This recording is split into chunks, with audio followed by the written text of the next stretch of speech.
at least we're live. Now to start the music. I need to go to my channel and host. So I should be hosting pretty quick. I usually have a button for that, but I don't think Told you it was too long. Penguins. If it What? took, No, it's the title's I was- too long. It took you like the 5 title was minutes quick. to I type was it. typing. Oh in my the- god, you the two live stop notification. screaming. Stop screaming! Stop screaming! Mom, Dad! No, I was literally like, oh my god, you two are being so loud right now. I have to like turn you Oh my down. god. I had one of my longtime viewers. She was What are we on in voice. transcoding? She was in voice with us. Let me move this off. And me and my wife were playing Final Fantasy 14, and we started like bickering with each other, but like playfully. And she was like, "Mom, Dad, stop fighting!" And then she was like, "Oh shit!" It was so funny. Like, it was slightly embarrassing, mostly for her. I'm used to being mom, dad, given that I actually have children. All right, let's hear. We're gonna refresh this. All right, does everyone feel beautiful on the screen? Do you feel like you have your names spelled appropriately? Oh, hang on. Let me. I think mine's in the worst way possible. Kappa. What? I look fantastic, thank you. You don't Mine's want... hanging off the screen. What? What do you mean it's hanging off Oh the wait, screen? oh, never mind. Never What mind. are you talking about? I was looking at the one at the bottom. There, I fixed it. I decapitalized the P. Is that better? Do you forgive me, penguins? Actually, it's capitalized though. Damn it! I got it wrong. His shipwreck. Thanks for the follow, buddy. We're not really on right now. Okay, this is the secret beginning screen where nobody's here, especially Missing a us. plant. What? You're missing a plant? How do you miss a plant? They're so Wait. slow. Okay. For a second there, it was like offering me the follow button. To the Saying night. right, you're like, yeah. What? How? No, you just But I unfollow realized at it the was end my of each channel, it show wasn't a just to host. make sure, right? It That was way, because I was hosting it and I was still on my channel. that way you can get guaranteed notification. Should we bounce the channel to see if we get transcoding? Yeah, the music's like ridiculously loud, but that's because we're not really here. Here. Let me turn it down. There you go. Should we I will balance be right what? I back. couldn't hear you, penguins. I said, should we bounce the stream to see if we get transcoding? Because I know like 25% of viewers typically like transcoding or they can't watch. Especially if we're doing 1080. Well, let me go ahead and record. I don't recommend bouncing. We're already at 17 viewers, so that's probably a bad idea. Yeah, true. We should probably do that right away. Oh yeah. Local recording, and so I'm saving it. And she's checking on her targs right now. That's okay, because we're not really live. No one's here. Everything's fine. Oh, look at that little border. Oh, my OCD is triggered. Okay, better. Oh, there we go. Yep. Okay. Whew. All right. Everything's sexy now. Let's move this hotbar over here so nobody has to see all the things I have on my hotbar. We wouldn't want that. Oh, that would be horrible. Maybe. I'm not sure. I've seen some interesting things when I go to watch other people's streams and they like show their desktop and I'm like, yeah, you probably shouldn't have showed that. That's why mine is bare. There's literally Yeah, nothing I for anyone to I see. discovered the hide desktop icons option, and it also kind of curbed my habit of just dragging everything to the desktop. Yeah, I just make sure that none of my icons are on the desktop, like on that screen. So I have it completely clean. And I then can't- I in general don't like icons on the desktop, so I only have a few. Yeah, icons can't It's be a favorite trusted. They pastime. can't be trusted. It's a favorite pastime for a lot of people. Like whenever I see somebody with loads of icons, I have to pause the stream and look at what every icon is. I want to know what they're running on their computer. and I gotta find that dodgy folder. Every now and again, I like to create a fake folder on my computer, and just call it Secret Prawns or something, just to see if people spot it. They always do. Always. Mine's a But fresh I build, said it so I was don't have that. secret. How could that go wrong, right? Keep it secret, keep it safe. Yeah, keep it. Okay, we're top of the hour. I guess that means the show started, right, guys? Yes. Yeah. We probably don't have to wait for this timer to go all the way down. Like, what do you guys think in chat? Should we actually be live, or you guys just like enjoy watching the tummy rubs? Because I mean, the tummy rubs are nice. Double bubble boy likes the tummy rub. Yeah. Oh, look at that. Look at them tummy rubs. Okay. Best dog. Yeah. Best doge. Okay. Weedle deedle. I'm going to hide it, or we could just wait this 20 seconds. You know. Yeah. Does anyone need to put water in their mouth really We need a quick? dramatic. We need a What? dramatic countdown. Okay. We need to get Okay, like that, like New Year's Ready? I'm countdown. ready. 10, 9, 8, 7, 6, 5. It's faster than that. 3, 2, 1, 0. Holy. Oh, well, we're back to 5. We have to start over. Woo! No. Okay. I was lying. I won't make you do it. Okay, so today, Night Crew on Star Citizen has begun officially right now, and you're here, or you're watching this in the future. If you're here right now, in reality, as opposed to the future, then let me double check that he really did it. Let's see here. Ask a show topic, game, question. That's a really weird way to word it. Okay, it's the yellow one in the upper left hand. Okay. I'm running on like no sleep. Don't worry about it. Don't worry about it. It's all good. Aren't we all? It's 3 Yeah, a.m. me too. No, I no have a kid actual due in 1 judgment, week. all of the verbal judgment. It's the yellow one. You click it, and then you say, I'm going to test it. Okay, I'm going to test it. What is my name? Okay, cool. I'm asking a question there. All right, so that's how you ask a question, guys. We added it. So as you go, you're earning channel points. Basically, every couple of seconds, you can push a button. If you want to talk to us, that gets you more points. But 100 is a really low. Just means you got to watch for a couple minutes. Then you should be able to ask a question, no problem. We're going to use that so that it'll properly highlight those and make sure we don't miss questions. Feel free to ask throughout. If you ask something related to the topic we are covering, it will get priority. If you ask something not related to the topic, I will try and sort it to the list of topics that we're planning on covering tonight as best as I can, or we'll try and get to it at the end of the show. Tonight, we have Buster the Destroyer, Moist Noodle, and K Penguins on the show, and myself, Gandora And Olaf. Weedle. And Weedle is on the show until Weedle decides he's done being on the show. So let's go ahead and start with Buster the Destroyer on the bottom left. Tell us a little bit about yourself, what you've been up to, and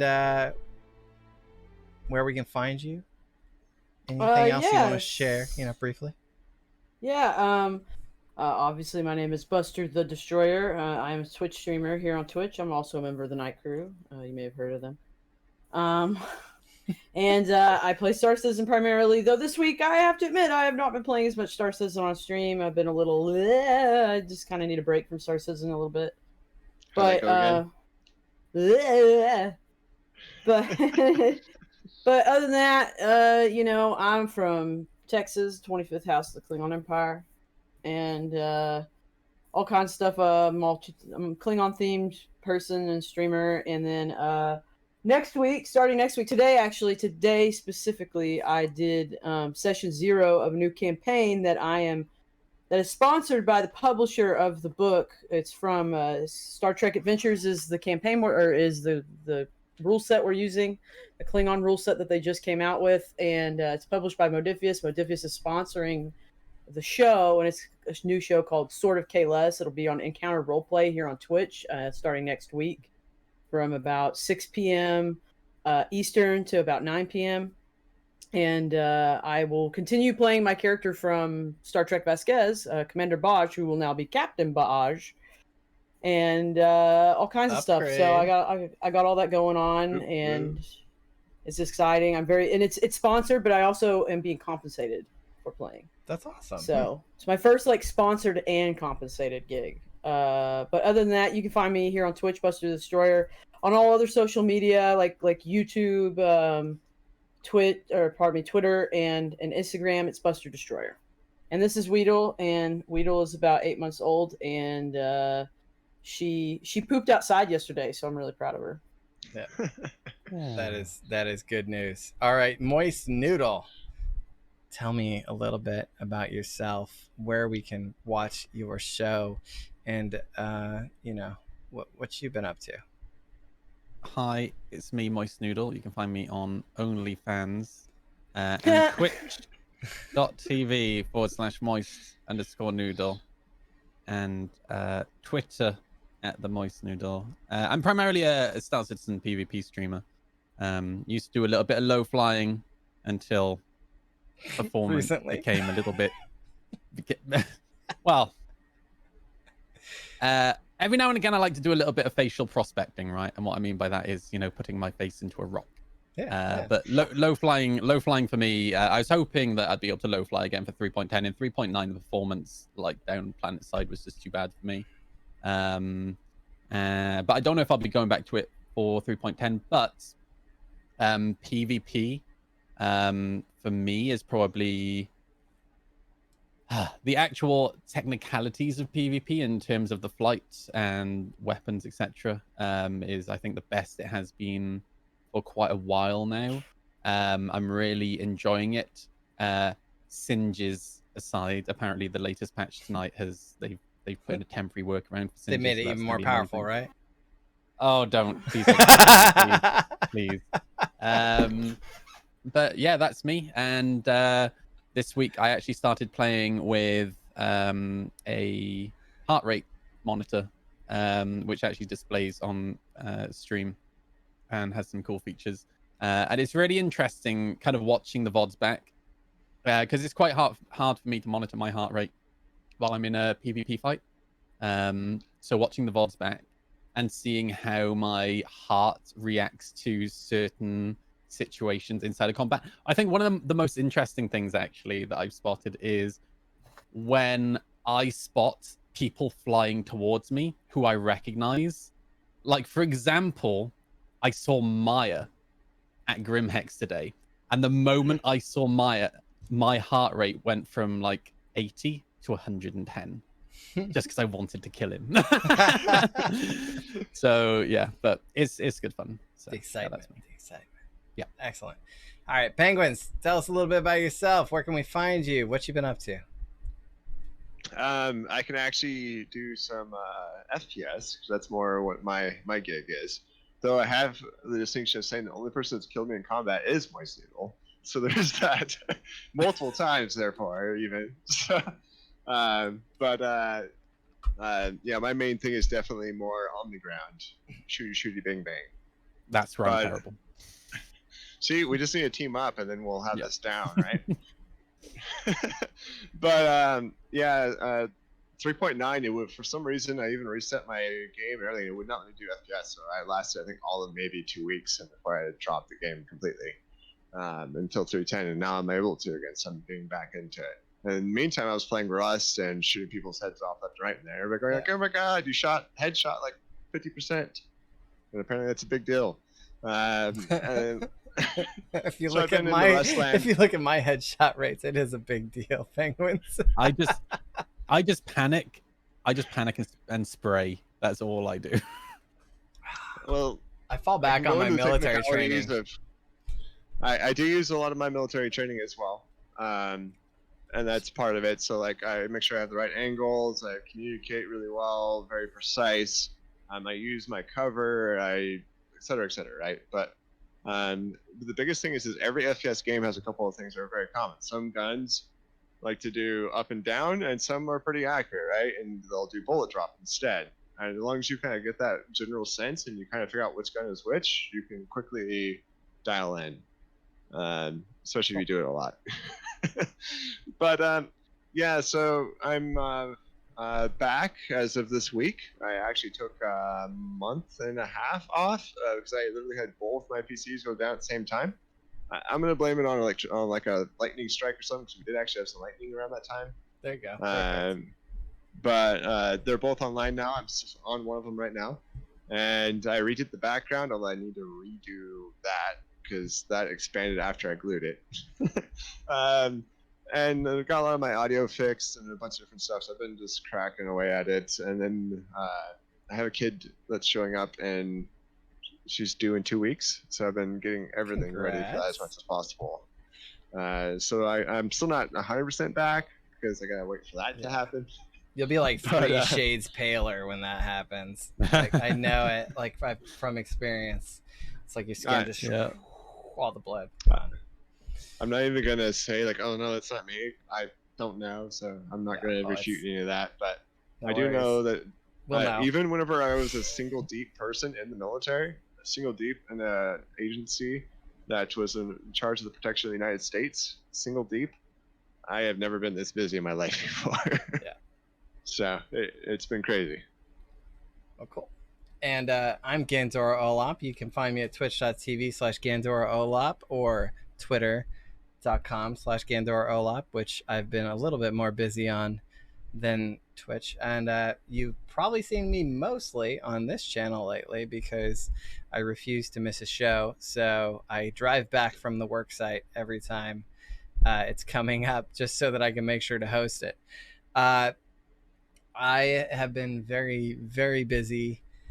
I'm looking at selling this house. We've got a potential offer already. And so all those cabin pictures you've been seeing on Twitter, my family, 2 kids, a dog, a cat, and my wife, and myself, all have to move there very soon. So I've kind of been losing my shit trying to finish that to that point. So just got solar in, just got internet. It wasn't as good as I was hoping, so I got different internet, and I'm bringing it over tomorrow morning, and then so I'm completely off the grid, but I have internet because that's, you know, I'm a streamer. I'm not a monster. Okay, I've got power and internet. It's weird. It's weird being on a power budget and being like, I go use a power tool and go, I look at the battery bank and I'm like, yep, I should probably stop doing that. But I'm learning and getting more solar panels installed soon. But yeah, it's generally speaking, I'm a variety streamer. I normally stream Monday, Tuesday, and Thursday. I took one of my Thursday streams every other week to run this show, and I've been trying to slip in streams as wherever I can. I've got a lot of my supporters who've been wanting me to potentially stream building my building. So once I have good enough internet, I may set up a camera and kind of hang out with you guys while I lay deck boards, and we'll, you know, listen to music that may or may not get muted later, and just kind of hang out. But it's been crazy, and I appreciate you guys all sticking in with us. What? You have to promise us one thing. What's that? You need to give us the sexy Coca-Cola moments, right? Can you go ahead and emote that for me, since I'm old and I don't understand sexy Coca-Cola moments? Oh, like that? Just like, you know, but just topless. Like brand placement for brands you wish would pay you. Absolutely. Okay, absolutely. And you're gonna need a hose, right? So you're gonna need water.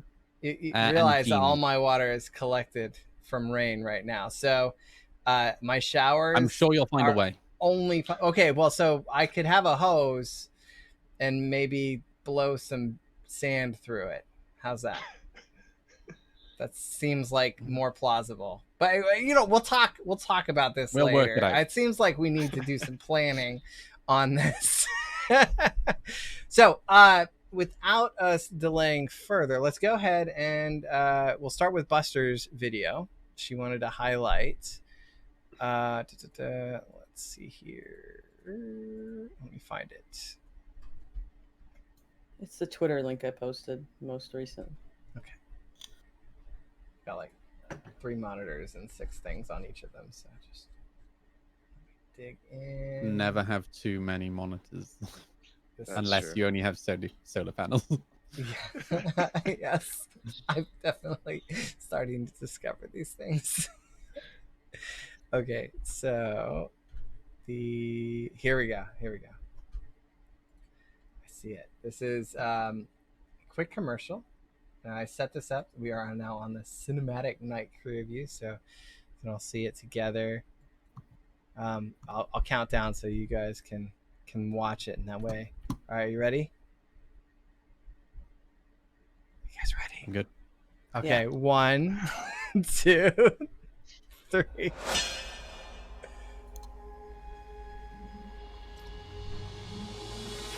I will be the last to fall. I won't shed a tear for them to see. I won't have your name to call. It says Devaresto under there. I will be Buster. the Destroyer. last to fall.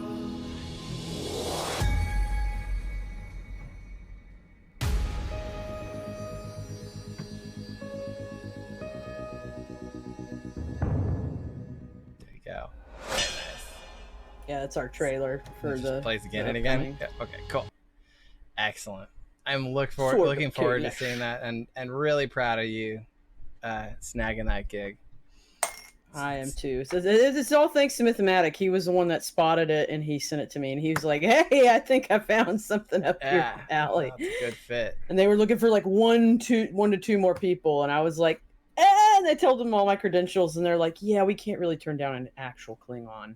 Yeah, exactly. that would be bad for business. Okay, let's look at Moist Noodle's clip. Let's see this heart rate business. I see it in the upper right hand corner. Already excited. Let's watch. Yeah. So just to explain, this is pretty much me going up against a friend of mine, Icy. He Jesus ultimately went on Christ, to win the Icy. fight. But paying attention to the heart There we rate, go. Look at that. It's 100, about- 110, 100. it was at that moment I spotted the front half of my ship turn red, and the stress Yeah. of trying to stay alive. You're like, no. Obviously, yeah. You're sitting like, I think it's do I run away? Am I gonna die? exactly. And the thing is, when you're Is he gonna say get good? Oh, my heart rate actually goes up to 125 at one point, and trying to Oh, continue overheated. aiming and trying Fuck. to make the right decisions in a fight at that point gets quite difficult, because yeah. 'cause when you're- my heart rate you're a gets that little high, crazy at that point. I physically start shaking. Yeah. No, I've definitely and experienced it. It's yeah, it's and this really is what I love about PvP. It's the like when your heart rate really builds like that. It What I gets want- really, really exciting. What I want is a clip of like like Jesus how quickly Christ, it comes Icy. down. I'm Like how actually quick or slow? really the relief I'm of actually- death, the sweet release of. I've actually got really good now at controlling it. And it's really funny because at the beginning of every stream, I do a segment called the Town Hall, where we, my community, pick a number of posts that we go through and we discuss from Spectrum. Normally goes on for about 1 to 2 hours. But Oh, I overheated. I can get Fuck. really, really wound up sometimes reading some of these posts. But then Now that I you have have the an heart rate exclamation monitor, mark. like. I have an exclamation mark Zen command in my chat, and the moment I see my chat start flooding that, I just stop reading, I close my eyes, I just breathe for a second, and you just see my heartbeat come straight down. It's incredible. Yeah, the Goose Fraba moment. What? By the way, Jesus what heart rate Christ, monitor are you Icy. using? Are you using a Fitbit or like a watch? No, I'm using this, which is called Polar. So the way it works is you have this belt. This attaches to this, and you essentially run it just underneath your bosom. Okay. Oh, okay. And it's actually That's more really, accurate. really comfortable, and it's so accurate as well. Yeah. And then I use a third-party service to link it up to OBS. Pretty cool. Because That's pretty it's just cool. a browser source, That's such a cool idea. I'm amazed that you're the first one that we know of that's done this. Like From the that's pretty Star clever. Citizen community. From the yeah. Star Like, Citizen I've seen community, other streamers doing it, but I Yeah. think it works perfectly for a PvPer. I think it would work well for Penguin actually doing FPS. I think it Oh, would work well yes. for people who do low flying. Well, Probably you not guys- for miners or traders. But, Well, okay, or but when maybe. I'm mining and trading, I mostly It's a high octane. explode. There's a high fatality rate. So it would actually probably be good. You would know the moment I realize we're going to die with Yeah. a whole crew of people on my ship just attempting to land and be like, yep, we're going to die. Maybe, although there's plenty of clips of me. Basically, we got a fully manned hammerhead. I'm like zooming all in the red. And then I see the giant rock. There's no way we can dodge.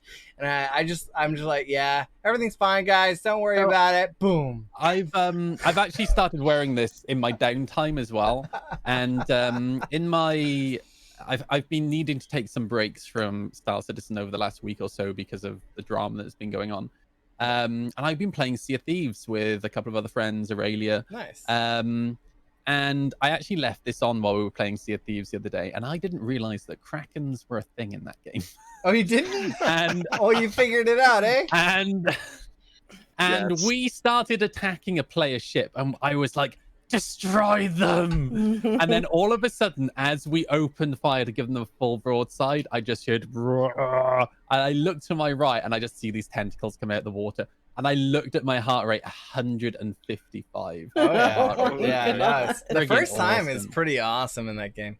All right, Oh so man, I do have like a little bit of film, but what I've really been working on right now here is this cabin. So, yesterday I think I finished up, brought the kids home. I managed to get all this front siding on, installed those lights. Wow.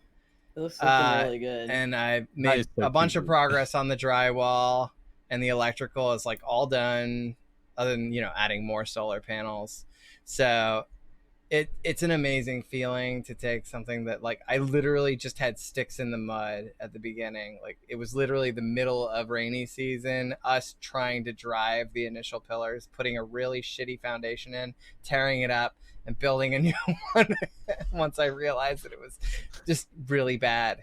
But yeah, creating all of this completely myself with a little bit of help every once in a while must from be folks. amazing. It's crazy. And yeah, I still have to trim up the shingles. I have an almost infinite number of things to do, but I'm trying to focus on getting the outside and inside like fully enclosed and stuff before the rain hits again, and before this house sells. And really what it's come down to for me is making sure my family has a place to live, so that hopefully once I'm living in this way, I can actually afford to be a full-time streamer and not be freaking out all the time, because it's fully paid for, fully built, and cash flowed, and I should be okay to just relax and say, cool, the money I make from streaming is enough to cover some of what it costs to be alive. Because having a family of 4 on full-time streaming when you're just starting out first couple of years is pretty rough. So that's why you haven't seen me online as much, but I promise it's very soon on the horizon. I'll be able to chill out and have some more fun with you guys. All right, so that is all we you had one, right? Yeah, I did. Let me find it. Don't forget about me. I'm sorry, I'm used to 3 is so easy. But real quick comment. I can literally feel my heart rate, like it feels like it doubles whenever I'm like about to get into FPS combat. And like one of the servers I play on, it's very obvious because all of a sudden it's like this huge message appears on your screen that says that you're in a PvP zone now. And you're like, oh, let's go. There you go. Oh, here we go. Can we do an S raffle? It's nice to see you actually playing Star Citizen. Oh, oh, yes. So excited. So excited. these goddamn penguins, man. I almost showed the moment I found that too. That was I think I broke a server last night because I kept getting those. I kept buying a bunch of those, and I put them all over the consoles and New Babbage. I even made a scene of them having a snowboard Pico Club meeting. Nice. And nativity. Very- very Oh my exciting. god, I should make a nativity scene with them. So me and my co-pilot put them in the X85 with ourselves, or the 85X, and yeah, unfortunately there were no survivors because I crashed into the station. I was trying to find that Cool. moment where we crashed in the station. But that's what I was saying, Noodle, that just because you're trading or mining doesn't mean there isn't a chance of death. At least if you're with There's always me. a chance for some high octane action. One of the Very things nice. actually I do in later in this film, you don't have to do the whole thing, but or in this clip is I actually do put it on the dashboard of my 890 jump, and then I go and pilot it, and then I get all the way up to 30,000 feet with cruise control on, and it CTD'd. Oh, no. And then I came back to the ship because the whole time I was fighting it from kind of nose down. It nosed down and then just like plowed in the ground and blew up. So I lost my ship and I lost Bob. We're gonna take off. Oh. Poor Bob.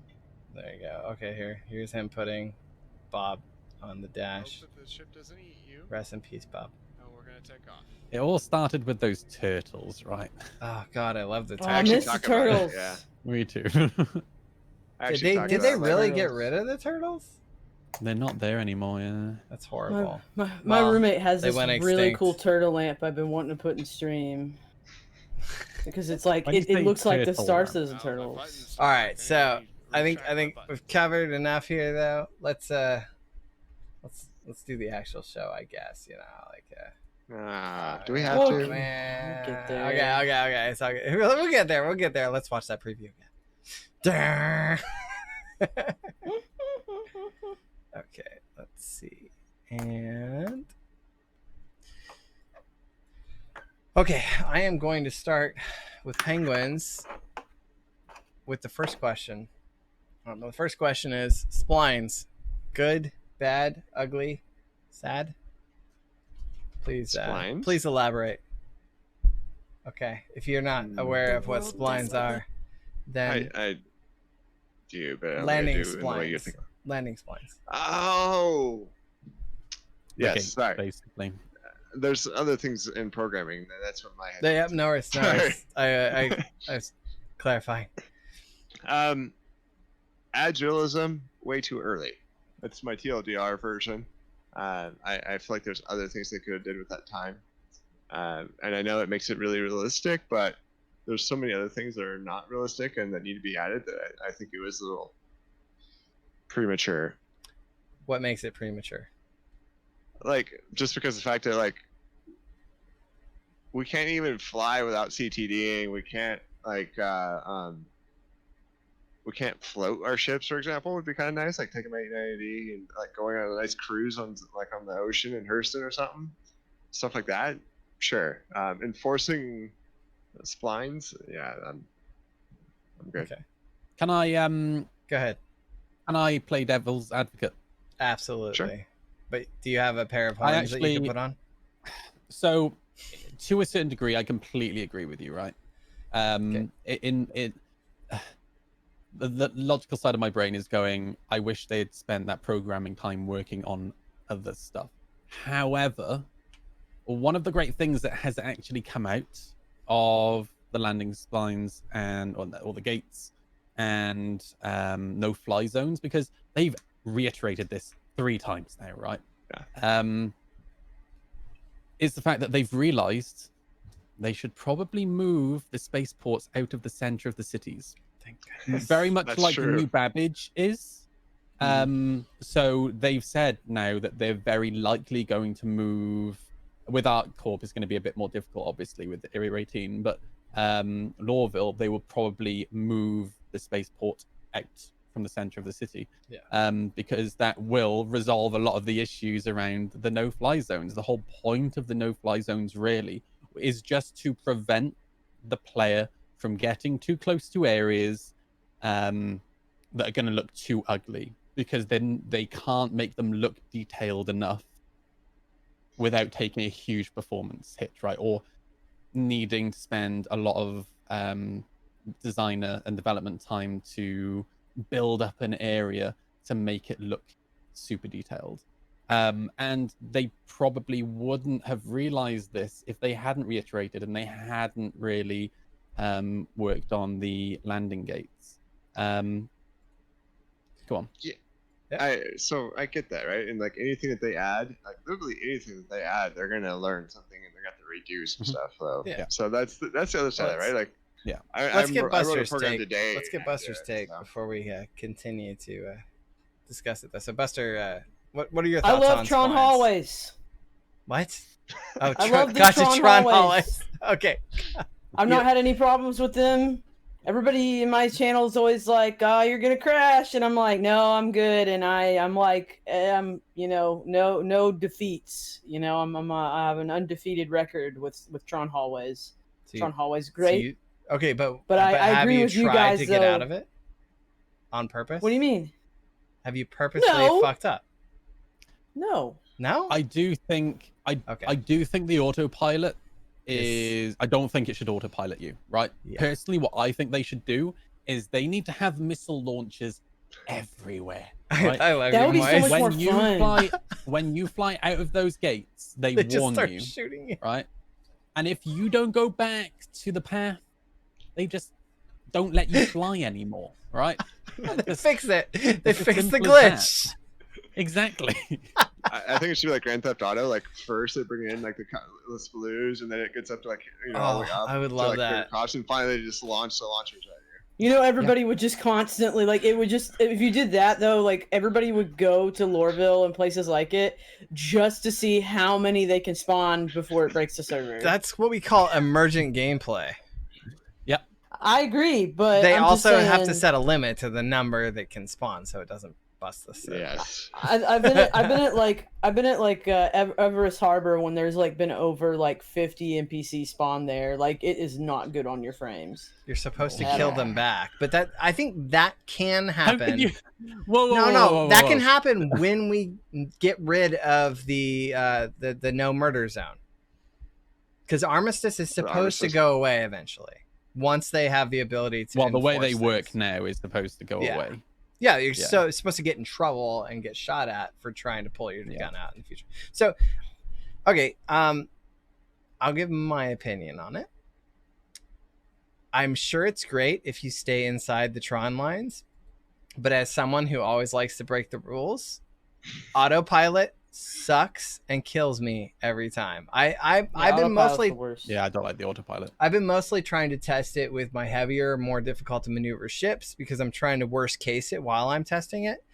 I spent most of today being slammed into the surface of Loreville and Area 18 by the autopilot, and it was really frustrating not being able to control my ship. I'll be completely honest with you. Since 3.10, I have discovered a new favorite pastime, and that is going to Loreville, going to New Deal, and just watching reclaimers try to take off. It's glorious. I need That's one of my to favorite try and take pastimes. I need to try and take one of mine off. It was difficult before. I imagine it's worse now. And you have to stay yeah. inside that stupid corridor with the reclaimer. Oh my god. Yeah. That sounds horrifying. That And sounds it's- like my next stream whenever I get spawn around to it. them. You can't spawn reclaimers at Port Olisar anymore.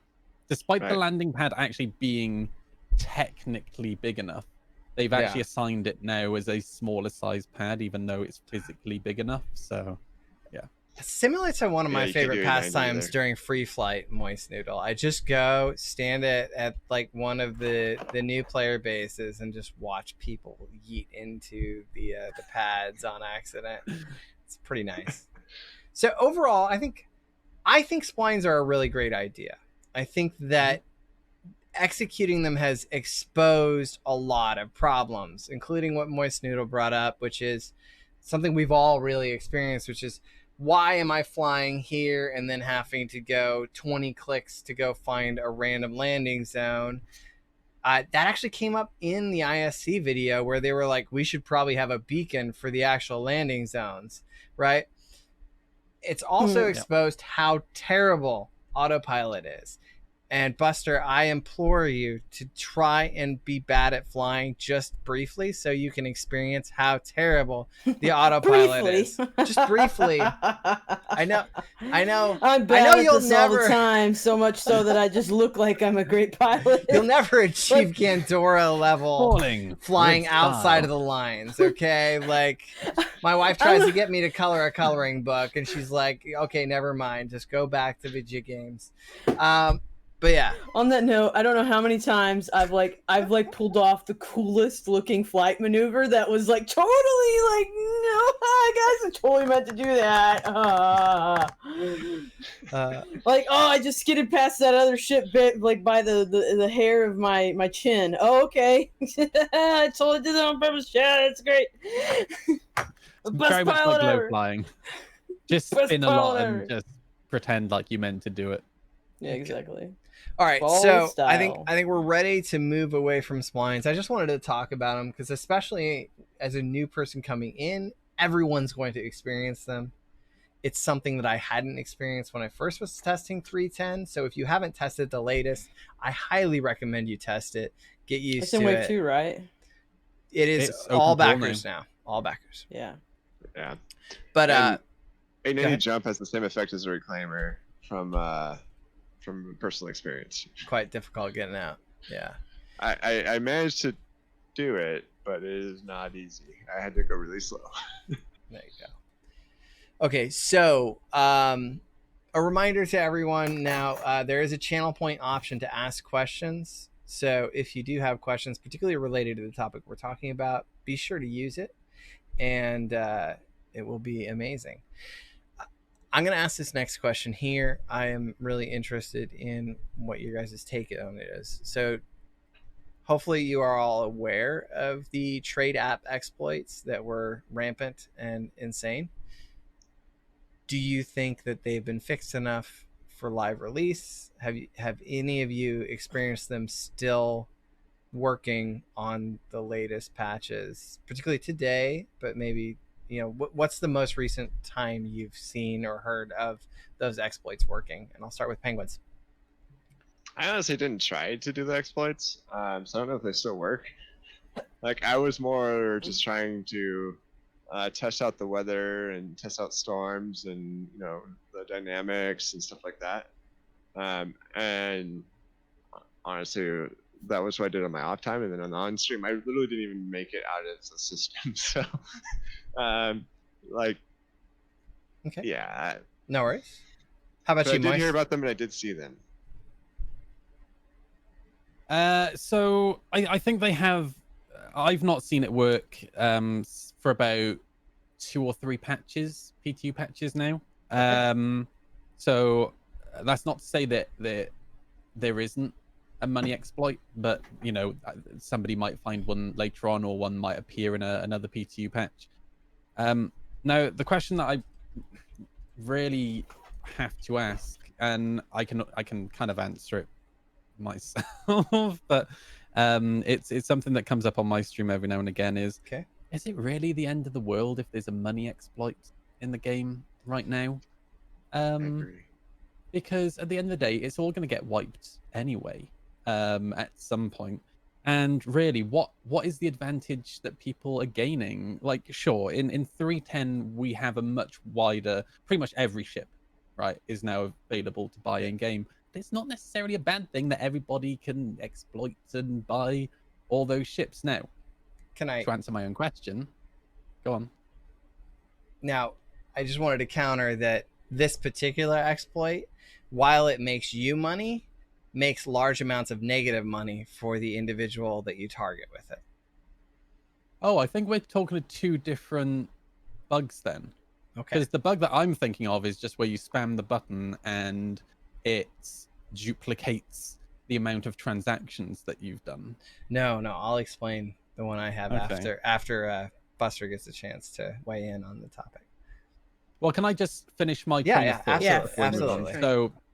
So the only negative that I can think of really is for people like myself who enjoy pirating and PvP. Okay. And what I mean by that is, when it comes to PvP in Star Citizen, and in a lot of games similar to Star Citizen, like Elite Dangerous, PvP is very much driven by other players being funneled into a location, right? And what tends to funnel players into locations but mission rewards, money. Makes sense. And Jumptown is the best example from Star Citizen, really, where in 3.4, Jumptown was the best place to make money at the time. And hell, in 3.9, you had Bezdek and the other location, right? So people were constantly being funneled to this location. Now, if you have people who are abusing exploits, glitching money, then that kind of drives players away from those locations, right? But ultimately, I don't think it's necessarily the end of the world if, you know, those bugs are in at this point. So, yeah. Okay. All right, and Buster. Bunch of people made me a billionaire in the last couple weeks, so I'm fine. I'm good. Same. Like, I actually, the other day, I was streaming, you know, because I tend to have the same stream hours as, like, Captain Richard. And I just one day I just randomly joined his server just to see if I could, because it always gets full with him because he'll take up a whole server with people. And I sent him $1 billion, and then I was like, check your thing. And then later on, I came, like, after I finished the next day, because I wasn't streaming the next day, I was like, did you like your $1 billion? He was like, yes, I love my 1 billion. So yeah, it's been fun. But, you know, everybody feel free, whether it's in PT or PU, just send me your money. I'll invest it in some really great space business. Some really great exploits. I made a really good offer to my viewers this week. I basically offered that for every person that sent me $1 million, I'd send them 2 million back. And I'm a multi-billionaire now. It's worked out a treat. I love it.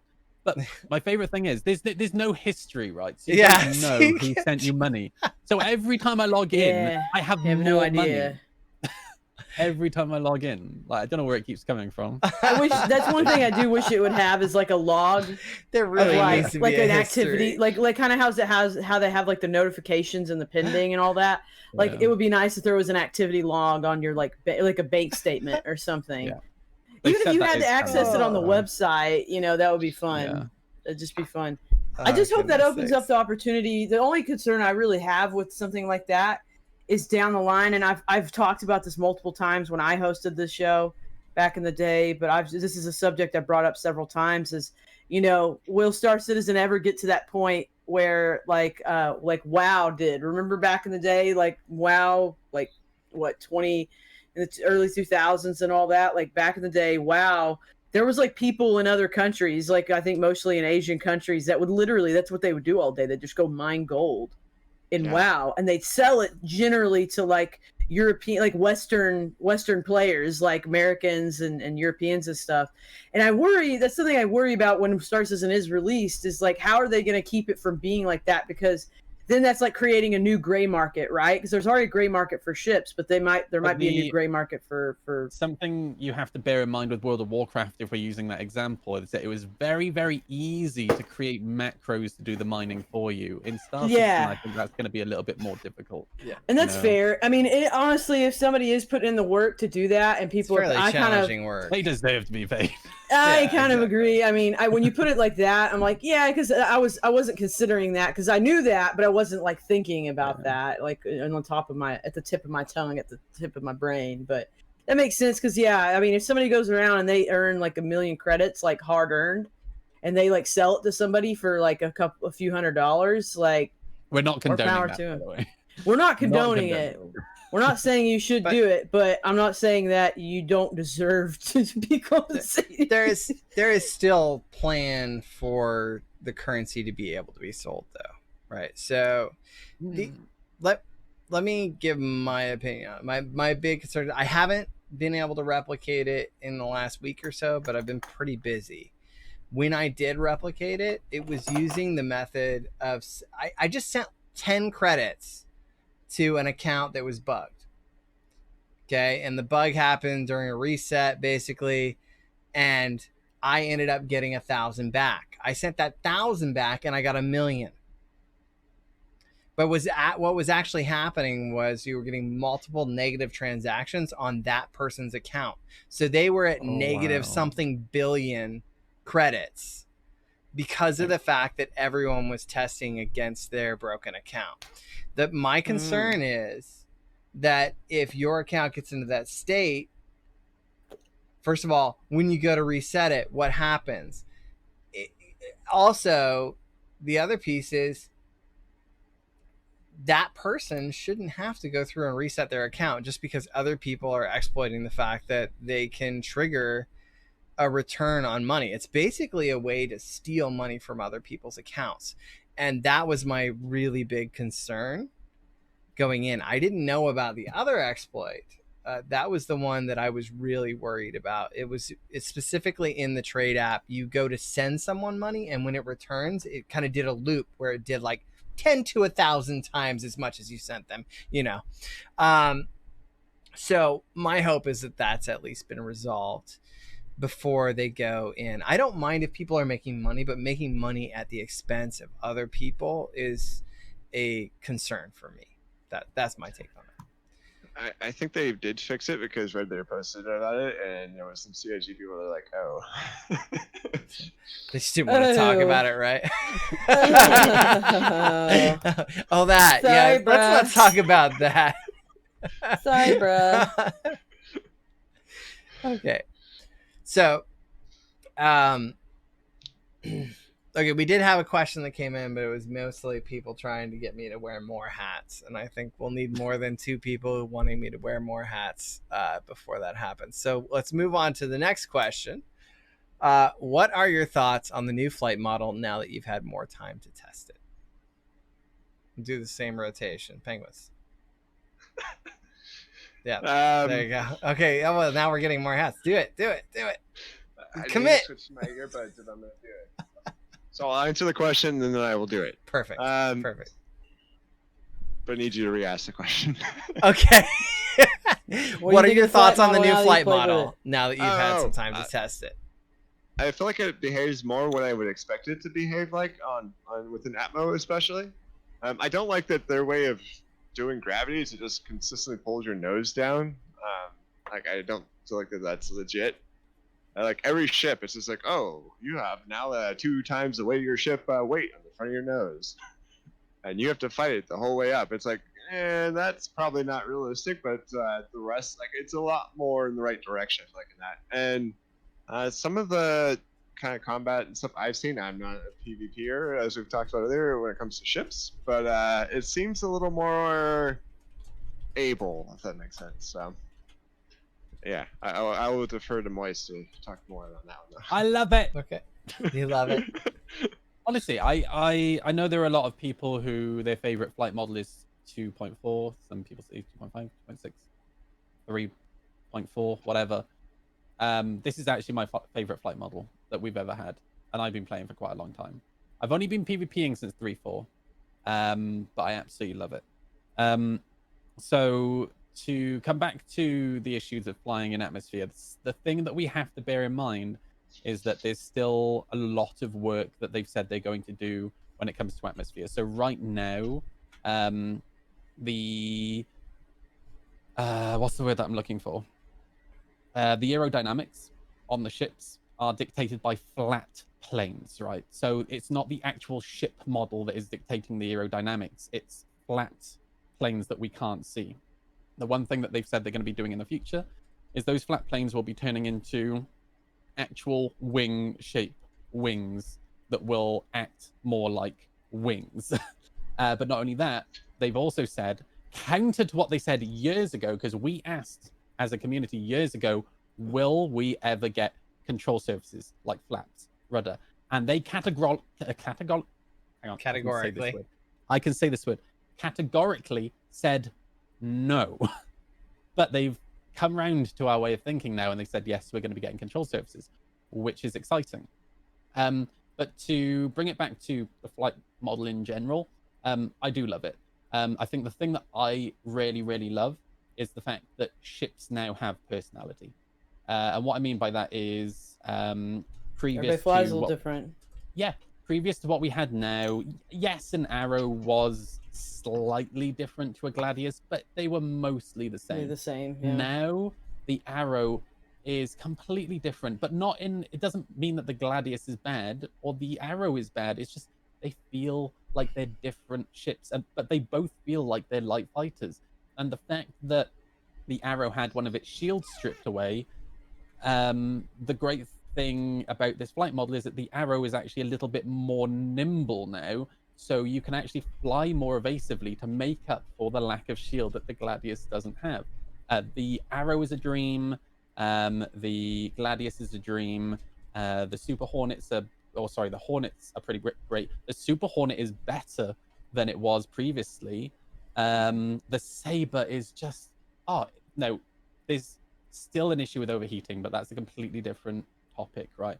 Yeah. But how the ships feel, I'm loving it. And the fact, I'm really glad that they chose to also update things like the targeting and the pips, etc., and the HUDs when they did this, because the mixture of changing the pips, or the way that the pips are calculated, plus the new flight model, has generally, for me, made combat fun again.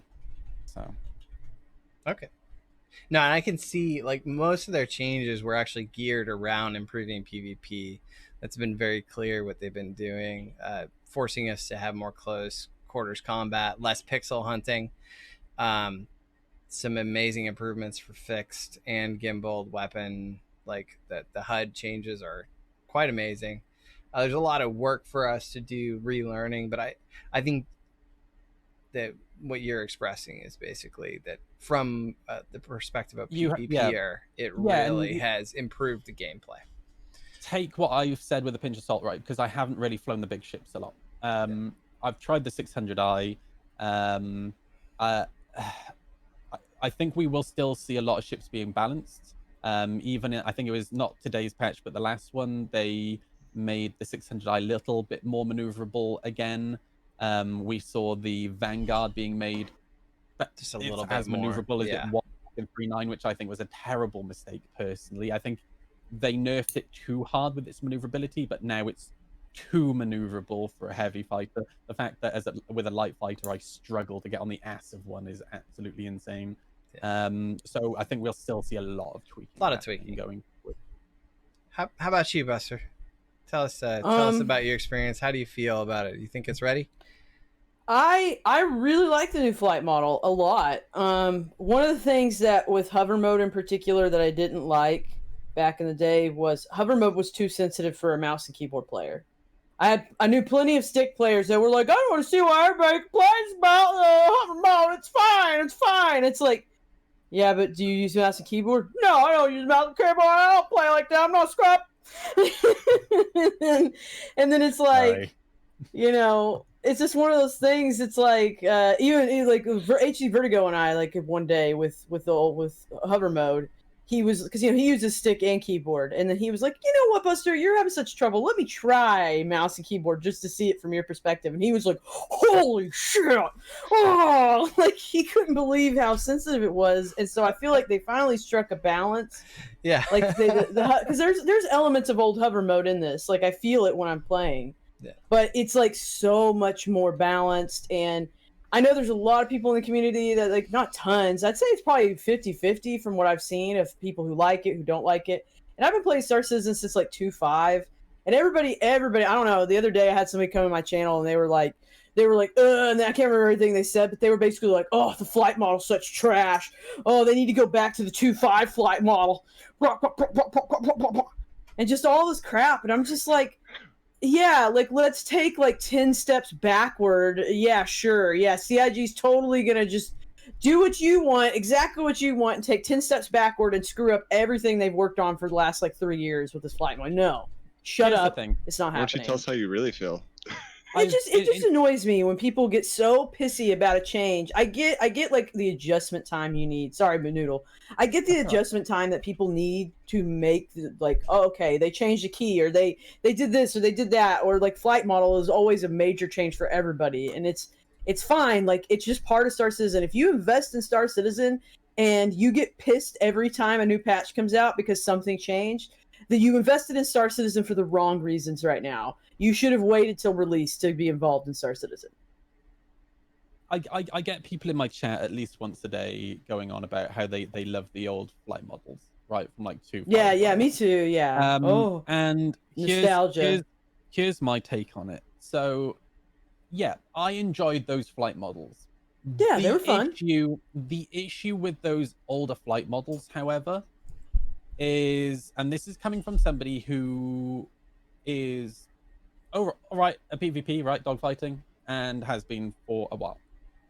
The issue with those flight models is that in terms of combat, whether you're looking for PvP or you're trying to defend yourself against people who are PvPing, is that you were either like a god at PvP and dogfighting, or a nobody. There was there was no in between. There's no middle class. Middle class is dying every day, people. And I'm really, really pleased that it's one of the things I love about the flight model where it's at the moment. Yeah, it kind of gives way more variations in the skills of people who are PvPing, and I'm seeing more people getting involved with PvP. Yeah, it's like before. Yeah, I felt I would think that's like almost like that's literally the perfect way to put it. Like in the past flight models, I felt like I was a trash dogfighter, even though I tried. And then now, like, I haven't fought too many like players right now, but like and especially when you made the comments about like the kind of the personalities of the different ships, like for me, one of the big deals with this patch was the fact that the Cartual like got kind of reworked a little bit, like it got really fixed up, and because it's been trash for almost a year. Oh, yeah. It's been complete and utter dog crap, and it's not that that's anybody in particular's fault. It just got put on a back burner and it finally got fixed. But like it's I remember when that flight model, that the previous flight model came out, it was like, oh, like the Cartual is going to be the most maneuverable ship in this flight model. Oh wait, it overheats every 2 minutes. Exactly. And its engines fall off. Engines fall off. Somebody, the other player that you're fighting with just looks at it the wrong way, and a piece of it falls off. Like, so for that, like, I feel like now I actually go out and fight in a Cartual. You have to understand, I learned to dogfight in 2.6, 2.5 with a Cartual. That was where I started. That was all, and that's always where I wanted to be as a dogfighter. Yeah, with the Cartual. Yeah, and I fought you with the Cartual back in the day, and I was lost, but it was still fun until it became dog shit. It became a dog shit ship. And it was fun for a bit, for sure. Yeah, I mean, you and I, Gendora, we've had like Cartual battles before. Oh, those were good times. But that's the thing is, like, when you can take a ship that's been around in the game that long, and not only can you fix it like on its personal level, but now it actually really does feel like it was where it's supposed to be a year ago, like truly being the most maneuverable ship in Star Citizen. That to me is an achievement on both the part of fixing that Cartual, but also on the part of the flight model, because that's what the flight model should be. It should change with each ship. Not necessarily it's the same flight model throughout, but each ship has a different advantage, like a buff and a debuff in the flight model, right? So it's like, oh, I don't know. It's just how I feel. I think too many people right now are getting onto this flight model. It obviously needs tweaks. It needs time. It needs time for everybody to get into it, but it also needs time for CIG to continue to work out, especially atmospheric. Some people also need to stop and realize this. I promise I'll stop talking in a second. I'm sorry, I like to talk. Some people in the community need to realize that not all ships need to be able to do everything, and it's okay for some ships to be terrible in atmosphere, right? Yeah. It's okay for some ships to not have cargo. There's some ships that should never be landed in atmosphere. I mean, that's a legit thing. Like the Kraken, for example, that's a perfect example of a ship that you should never land in atmosphere. So you shouldn't even bother taking it in atmosphere. Whoa. Okay, but I have some counters, but let's let me kind of wrap up this line. We're gonna still be talking about the flight model a little bit more. We have some other questions around it. So, first of all, I love that I can feel each ship. I don't necessarily love the way each ship feels currently, but they are actively tweaking it, like we've discussed. something I've always loved about this game compared to other games, particularly moving from Elite Dangerous over. One of the reasons was the differences between vehicles were so much more stark, even in the Yeah. older versions. Like, as someone who was a 4-year veteran of Elite Dangerous, every ship you start to realize uses exactly the same flight model. It doesn't matter what size or whatever it is. It's just they decrease the rotation or they decrease the pitch a little bit. They decrease your overall acceleration numbers, but it's the same flight model no matter what ship you're in, whether or not it's a giant Corvette or you're in the little Eagle. It makes it really easy to transition between all the ships, but it doesn't make you feel like you're in that real ship. And before this, you still kind of had that problem in Star Citizen. In particular, it was either you're in a tiny ship, pew-pewing and murdering people, just taking advantage of having the most nimble ship with the best guns that you can fit on it, or you were in the biggest ship saying, screw you, I don't need to play with you, I'm going to do trade. And there wasn't really much of a middle ground at all. And this change seems to be driving us to use our smaller ships more in certain circumstances and use our bigger ships more in others. My big issue is we shouldn't be flying capital ships off of planets, to your point, Buster. So why the hell aren't we using the dry docks? It's so pointless to be forced to take a capital ship out of atmosphere when the whole point of reinforcement is we shouldn't even have it down there in the first place. Yep. Right? Yeah. So that's my takeaway there, is like, this change to not be able to take these large ships out, really what it should be is these atmospheric locations should be discouraging you from going in or coming out with these very large pads. And sure, you can land it there if you have to, but it's going to be a pain in the ass 45-minute adventure to get that 890 jump out or that reclaimer out, and you might die. And that's okay, but forcing us to have that as our only experience with those large vehicles is a problem, and we're gonna have to address it eventually. But they have dry docks there. It's just a matter of let's start using them. Even like the Enterprise, right? The Enterprise was built in a dry dock in space. Yeah. You know, like, why would a capital be built on ground and like, oh wait, it's really hard to get it out of here. You know, But- like they're all built and they stay in space. But and I just saw a question, and I know it's unrelated. I wanted to say it real quick to Mini Baby Bella. She asked about how do you guys feel about Evocati NDA and Evocati in general. I personally feel the NDA is worthless. And okay, I'll tell you exactly, Mini, just real quick. I just wanted to get out of this because I know the answer to this. The reason that the NDA exists for Evocati is because, one, first, you need to have people that can report bugs that are reliable and do it concisely and clearly. Two, the reason the NDA exists is because literally they just don't want people like us streaming a really buggy build that's incomplete. They would at least want to have it at a good place. That's the whole reason the Evocati NDA exists, Can is so I- streamers won't stream it. Are any of you guys ETF? No.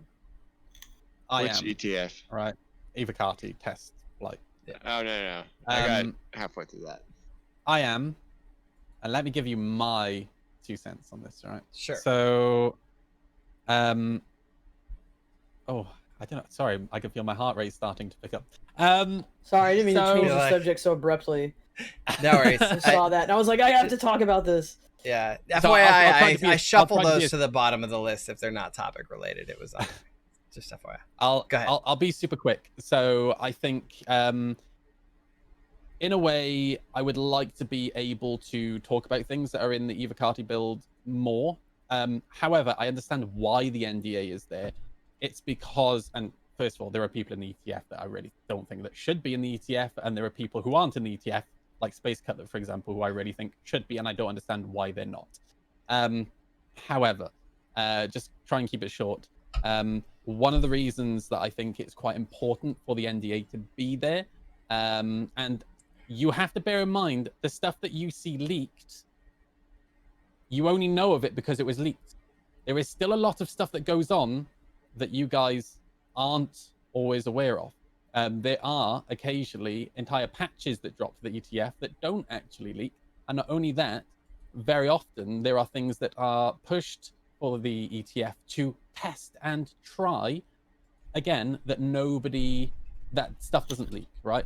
And one of the reasons I think the NDA is actually quite important is because some of this stuff, there are segments of the community that will lose their shit and get all dramatic over absolutely nothing when CIG are just trying to test something. They may tweak a value to see what repercussions to a completely different system will be because they've tweaked this stat somewhere else, right? Yeah. And it's just to stop the community losing their minds over something that's completely That may not- unrelated to something It's something that may not even end up in the patch itself. It's just they were like, "Hey, let's tweak this. Oh wait, y'all, it's not working for y'all. Okay, we'll take it back out or we'll adjust it." Like, why go through all that drama of people finding, "Oh my god, they did the thing," and it's like, wait, they took it out like literally the next day. The community relations team should not have to spend It's a good their point. entire It's a good night point. trying to resolve issues and drama in the community just because something leaked from an ETF build and CIG were just testing something, right? It's Anyway, we there's see your- that there's in your the NDA. soft dev world all the time. Not even in the gaming, just in general software development stuff where NDAs. And I know Gandor, you can speak to more to this as well, because you have a background in this. But yeah, like we do NDAs for everything for everybody because of that same reason. Like we just don't want to deal with the publicity of it. And it's not even that. Sometimes the NDA is just there to cover your own ass as a company, right? You might not Yes. actually enforce it, but when you do need to enforce it, you would rather the NDA be there than not. Yeah. Yep. I think that personally, my opinion is we should move to a more standard software development model. This isn't the way that games are normally made. This is a different style. We're basically part of an agile team developing a game together with them. We're essentially operating as the free QA for the game that we paid for. Okay, they have their own QA, but I personally feel like having a stable branch and a continuous PTU I agree. would be the best way to approach this. You would still have some people on NDA, like the groups that they had come in to talk about certain elements of the game in more detail and do these little spin-off tests, but having a more continuous development environment that is understood to be less stable and that is understood over time. By just leaving that up all the time, people are going to get over their shit and get used to the idea that this may or may not come in, and it's going to be based on the feedback that they give. And if they choose not to participate and give that feedback, then they can suck it. Yeah. Right. But that's Yeah. my opinion. And then I understand NDAs are needed, especially for like if you might be pulling out assets and then trying to reuse those illegally. Maybe Oh, yeah. they have things in the build that aren't intended to be released. That kind of stuff. Protecting it just so that they can say, hey, we weren't ready to publish this. It wasn't intended to. It was covered by NDA. It's this person's fault that they released this code that wasn't actually vetted to be the right license type to go into this, that kind of stuff, right? So they need it, but you got to take someone like me who won't sign an NDA because I don't want to risk losing all my ships, and I run a leak-friendly group, right? If there are leaks, I will talk about it, period. That is me. Like, I'm excited about leaks. Part of the glory of the NDA, though, is it makes leaks exciting. Leaks are Yeah, very that's true. boring when they're not against the rules. So Yeah. it's part of their marketing as well. It makes it very exciting to be a bad person and talk about things you're not supposed to know about. So it's a balance. And I think we've talked about this enough now that we should probably move on. add But yeah, one go ahead. Last thing. Yeah. I always thought it was really interesting the fact that they are the only company that I know of that somehow suckered a bunch of people, and I use that word very, anyways, to essentially act as free employees for them with the QA branch. Like, Not No, even no, free we're employees. paid. They're We're paying. paid. We're paying. We pay Yeah, they're- them to test their to be- product. well, so to be fair, like you're not paying more to be an ETF than you would just be in a regular game, right? But nonetheless, like there is the only one that I know of where outside of like open source, where they're like, hey, we're a game development company and we're gonna get people convinced that it's a really great thing to go in and do bug smashing for us. That's Yeah. that we're gonna make money off of. No, So- it's pretty clever. It's pretty clever. It's something, we'll probably see more of in the future. In the long run, it makes them more money because Yeah. obviously, All right, so yada, yada, economics. Saint Tosin had a question, and I will ask it. What do you guys think about them applying gravity so that the effect is more gradual as you leave atmosphere, i.e., it doesn't just go from 100% to 0 instantly? I immediately have thoughts on this. I'm going to start with Buster, and we can go. I know, Weiss, we both really want to talk about it. I always have to go All last. I'm gonna That's say my new is- rule. When you asked me for a clip earlier, no joke, I did a Microsoft Paint diagram around this exact topic a few days ago. There's a clip of it, and this was almost the clip that I gave you for the stream today. Okay. We can. All right, let's see, Buster. It sounds good to me. It sounds good to me. Wait. I'm about it. I think I would think that they would have the plan for that to be a thing. It's You just would that think they so, haven't. Okay. I just imagine they just haven't gotten around to it. Like it's something that's one of those many things that CIG has on a back burner, but there's other more pressing issues to deal with at the moment. Don't Really? forget, the physics rework is still underway at the moment. Yeah. So And then that I wouldn't part be of it- surprised if that is part of that. Yeah, because I mean that's physics. That's physical science. But yeah, I don't know. Like I would love that. I mean, that's not. I don't think anybody here is going to disagree with would be like, no, I don't want that. I think pretty much all of us are going to be like, yeah, that sounds good. I want that. That sounds good. I won't. More 'cause fidelity.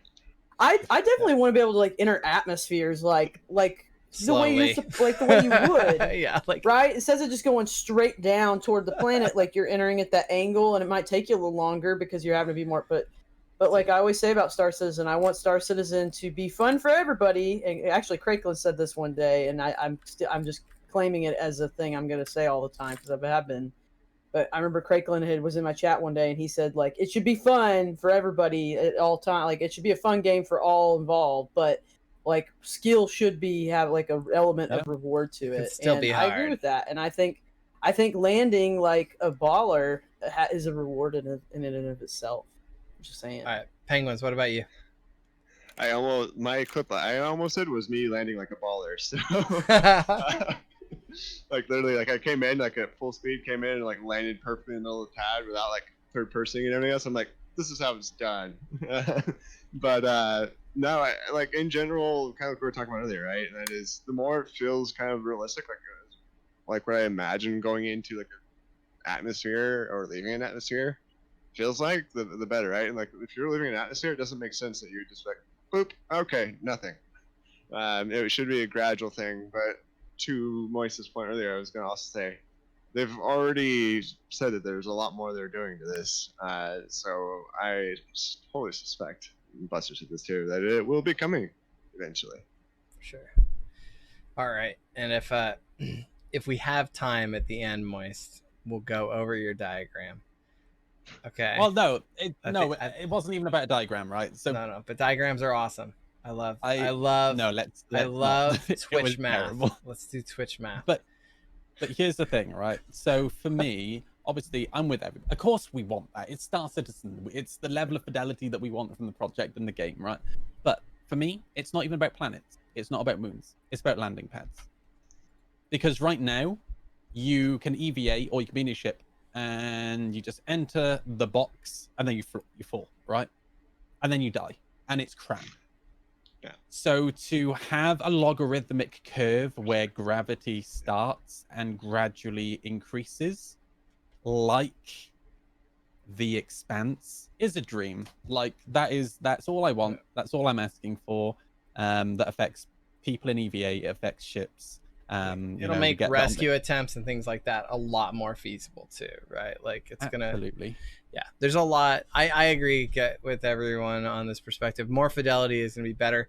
I do encourage you guys, if you haven't already tested, opening the canopy of your ship while you're going out of atmosphere to experience the gradual change in weather as you go. So they do have that. Interestingly, it gets colder and colder and colder as you go towards the very edge of the atmosphere, but as soon as you go into space, you're fine. I guess that's because you're not getting wind chill.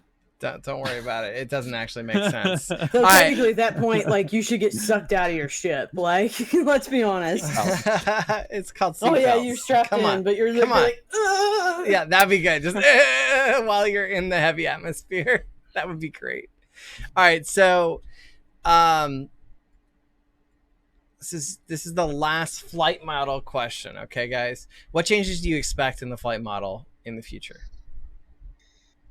Really? Oh, are we going to a specific person first? No, just start. Go ahead. Go ahead, Moise. You have the most So excitement. I don't think, other than generally tweaking, and obviously new ships coming in and also being tweaked for space, I don't think we're going to see an awful lot changing now. Obviously, we've got the new atmospheric stuff that I was talking about earlier. So again, right now, the aerodynamics are an invisible flat plane or a series of invisible flat planes, right? That make up the aerodynamics on the ship. That'll be changing to actual wing shapes that will be simulated like actual wings on an aircraft, and we'll be getting control surfaces such as rudder, aileron, and flaps. And I think that will make a significant change in atmosphere. But for space, I don't think it'll change that much now. Okay. Other than tweaking. Penguins. I'd agree. I'd totally agree. Oh, sorry. All right, it's okay. Okay, Buster. There you go. Go ahead, Buster. I agree. I just say I just pretty much agree with Noodle's points. That's all I really had to say. Okay, how about you, Penguins? So I think they're going to get closer and closer to realistic as they can, right? Like they've already said that, you know, the F word can be thrown here, but we will get more and more what it should be. And I feel like that's what they're heading to, because every time they've done an update, they've added some extra element, sometimes in ways that we wish wasn't there, but they've added some element of realism, and I figure they're going to continue to do that. So eventually we'll be playing DCS in space. So I think the big one that we can expect that they've talked a little bit about is more control surfaces down the line, and particularly I expect us to continue to see tweaks to balance out the individual ships over time. If you find that one is becoming too much the meta, this is going to be a way for them to balance ships other than just by the power of their weapons. So I expect this to be a lot like we experience in other MMOs, where we have a shifting meta that kind of gets tweaked as you go, where you see people find a combination that's way overpowered. Now we get a tweak to the Cartual, it's a little less nimble, or we get a tweak to the Vanguard, it's a little more nimble, less nimble, whatever, right? Or the Gladius, maybe make it be able to yaw just a little bit, you know? My hope is that with control surfaces, we'll get a little bit more maneuverability with some of those vehicles that we currently expect to be slightly more maneuverable in atmosphere. I particularly experienced it with the Gladius and stuff. I gave the feedback and I actually retested it, and I noticed that they were listening to the feedback that we're all giving, and they have improved some of those smaller vehicles to be a little bit more like what you would expect. But that's the kind of changes I'm expecting as well. The one thing I think, Go ahead. just to go off what you were saying about them listening to feedback, the one thing I will say, I've seen them listen to feedback from the community before, right? But I'm really quite shocked at how clear, how clear it is that they've been listening to feedback for 3.10. I'm happy that they extended the PTU for 3.10 because they're trying to get it as good as it possibly can be. for the live release, because 3.9.3.8 has been pretty janky. Yeah. But pretty much every single day that I saw other people criticizing something, pretty much the very next Tweaked. patch Yeah. they had tweaked it. They've you been know, they've been which- watching, they've been listening, they've been reading, but I've most been importantly, complaining good. for the last. All I was going to say was, for the last, as an example, the last 36 hours, all I've complained about is singes, and they fixed it tonight. Well, not fixed it, but they've added a workaround tonight. Like, that is the perfect example. Yeah. You know. I'm hoping to see them continue that. Yeah. Penguin, I see you. Itching. Yeah, the one thing that I did find interesting with the chats I had, because I actually got to, in the last TwitchCon, talk a lot to Molly, and they do actually have a wall of streamers up, so that's kind of cool. Yeah, I know. Kind of cool, Probably and also not creepy me, at the though. same time. Definitely not me. Nice. So, I think the other thing I'm really happy about right now is that they haven't shotgun pushed this through the moment it went to all backers. That urge to just push the release button because you're at all backers. If they can fight that until this is really stable, that's the I whole think they point will of tomorrow. staggered release. I think it'll be out for the weekend. It'll probably go out. But I hope they give it enough time.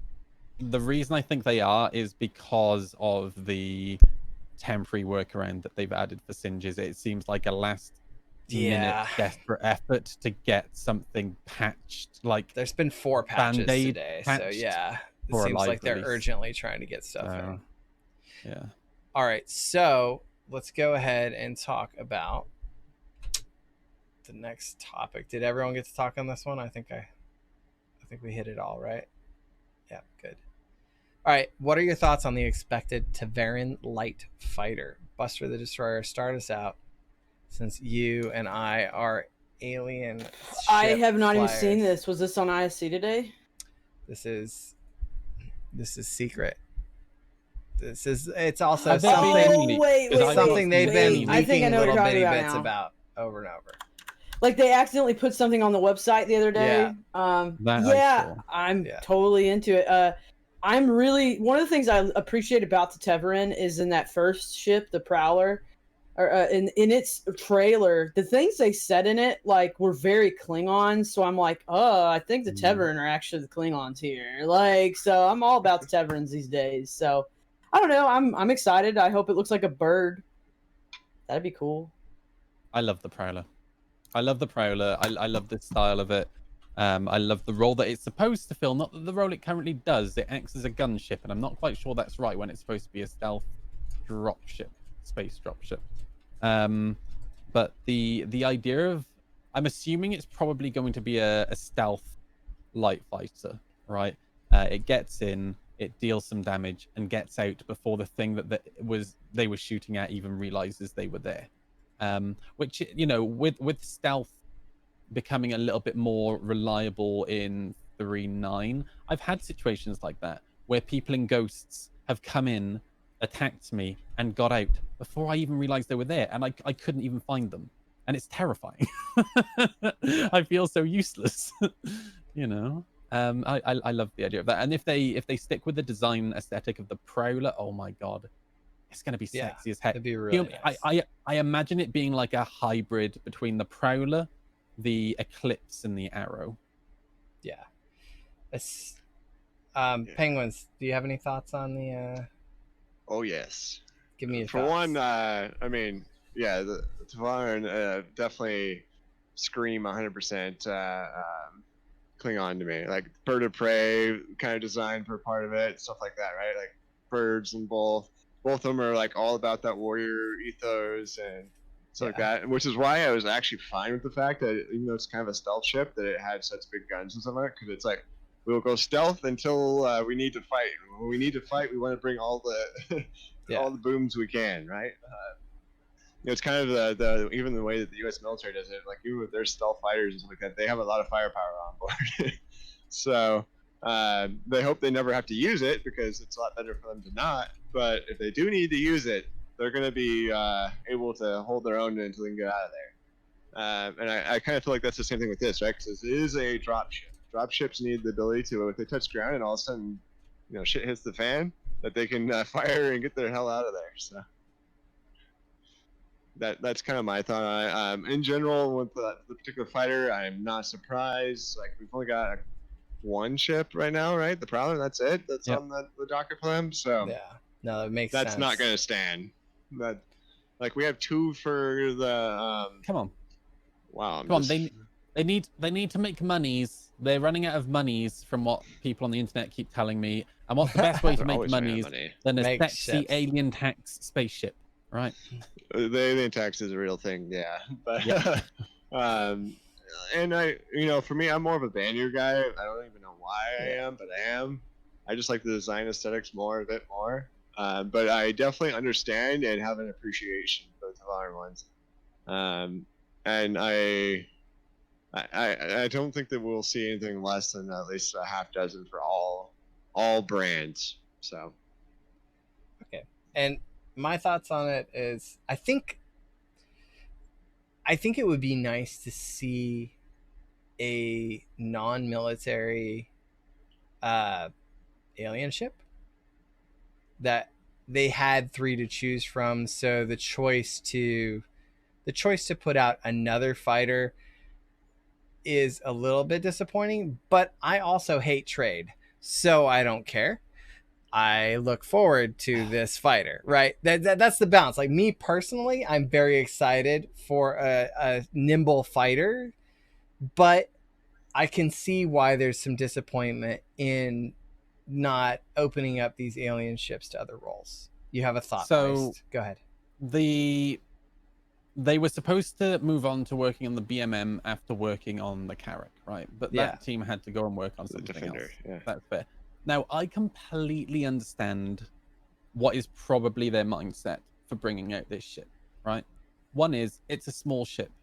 They already have the design style guidelines there from the Prowler. They can make the good monies off it because of the alien tax. But because it's small, they can probably knock it out quite quickly.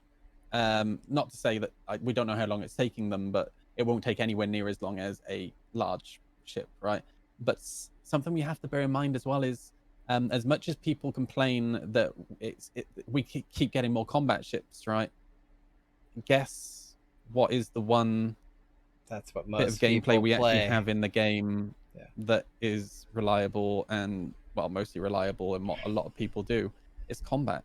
And until we start getting more of the medic gameplay, the Yeah. salvaging, there's no point adding ships. Look at the Starfarer, look at the Reclaimer, for goodness sake. Because all that ends up happening is they put these ships in because people want them.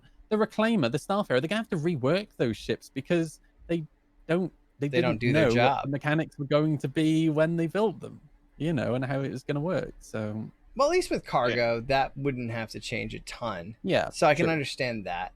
But I think choosing a stealth, nimble, small fighter, it's a low-hanging fruit that's going to highlight the things that are really nice in 310. So it's a good strategic move to release that now, because it's going to be more fun to fly that ship than an alternative cargo. Yeah, and I totally agree with the medical and stuff like that. Like, medical right now is a joke. I hate saying that because medical is one of the my kind of thing I want to play in the game is a combat medic, Same right? here. Yeah. So, like, the dropships make sense because we do have bunkers and they do have turrets and we do have to fight our way in, kind of. Like, it's not 100% where it should be, but there's at least something there. The FPS side, but otherwise, yeah, everything should be either trade, mining, or PvP in the air or in space. Yeah. So that was actually something. Whenever the Reclaimer first came out, I said, like, why do we have this coming out? Like, it is literally pointless, other than to Oh, get a look lot how of you cool guys it to looks. throw money at the screen. It's just like the ship from Alien. Yeah, I feel like I'm love an it. alien now. I love it. Like, don't get me wrong. Like, I it's a great ship. It was fun flying it and everything else. And it was huge, right? It was the largest ship at the time and all that kind of stuff. Blah blah blah, right? But there's literally no point for it. Like, why? It's not as good as a gunship anymore. Have you can't- ever played hide and go murder inside it? If you haven't, it is a lot of fun. Here's the Well, thing, right? We've can- seen the statistics that CIG drop because they get live analytic data now, right? Mm. And a while back they showed the most flown ships in the game, and it was light fighters, medium fighters, heavy fighters, Cutlass Black, Vanguards, Freelancers. It It makes wasn't sense. Reclaimers. It wasn't 890 jumps. Yeah. You know, it shows. And what I was gonna say to finish like that thought is that at least like the 890 jumps and stuff in the world, they have a point or a purpose that can be done in the game. Like I still, even though I love my 890 jump, don't think it should have come in, but I think it makes more sense than even the Reclaimer because its whole point is to move people and to be essentially like a transport ship of sorts And people use it like act as that. a luxury. Yeah. And that's what people use it for. So The the Reclaimer is most literally nothing. when I see the 890 jump is when I'm blockading somewhere like Grimhex, and people realize the only way they can get in there is by To take a big getting in an boat. 890 jump because they know I can't destroy it. Yeah. I just Well, play which makes 890 sense. jump in That's general like the 'cause it's kind of nice. purpose you would use that for, right? Like go Exactly. in, big Exactly. shields, and just try and get the VIPs out without them getting creamed. Yep. That's a good way to use it. All right, let's. Well, and that's actually why I fly the 890 jump everywhere, is because I got tired of this guy named Moist killing me all the time. And so I jumped an 890 jump now, and nobody's able to He kill me. sounds like a dick. like, where's the white flag paint job, right? That's essentially what it has on it. It is true. It's like, don't hit me. I'm just here to drink alcohol and tell my pilot he's too slow. One last thing I'll say before I'll turn the reins back, and that is on the whole community thing that was kind of being talked about earlier. I literally was livid about the fact that the locks were broken on the hangar when it first came out, and I complained all sorts of times. And then I actually had a conversation with Dom and with Molly about it. I'm like, you guys need to put locks on this thing. Like, what century is this? And we don't have locks. And then it was the next patch. It was in there. I'm like, oh, well, thank you guys. It's nice. It's just they have to be aware that it's a big issue, right? And there's a lot of issues to wade through. So knowing which ones are going to have an impact is something that is a moving target for sure. All right, let's I got jump. shot in the back of the head 5 times. Something that I try to explain to people and remind people of as well when we're looking at the town hall in my stream is that you can have an issue, all right? And you can have multiple people having the same issue in the community. But if you're all just shouting and screaming and being abusive and just going her, Yeah. CIG isn't necessarily going to take you seriously. And it doesn't mean that there isn't a problem there, but there is a way to address people. Like, for example, if you work in customer service in whatever job, right? Do you like it when people just start telling you you're doing a terrible job? And this is the thing, it's how you phrase it. Don't tell CIG's devs that they're doing terrible jobs, right? Right. You phrase it in such a 'Cause way you as probably don't even know what job they actually do. yeah, exactly. It's you explain your problem politely, and not only should you just explain your problem politely, suggest how you think would be a good way to resolve that issue and show examples.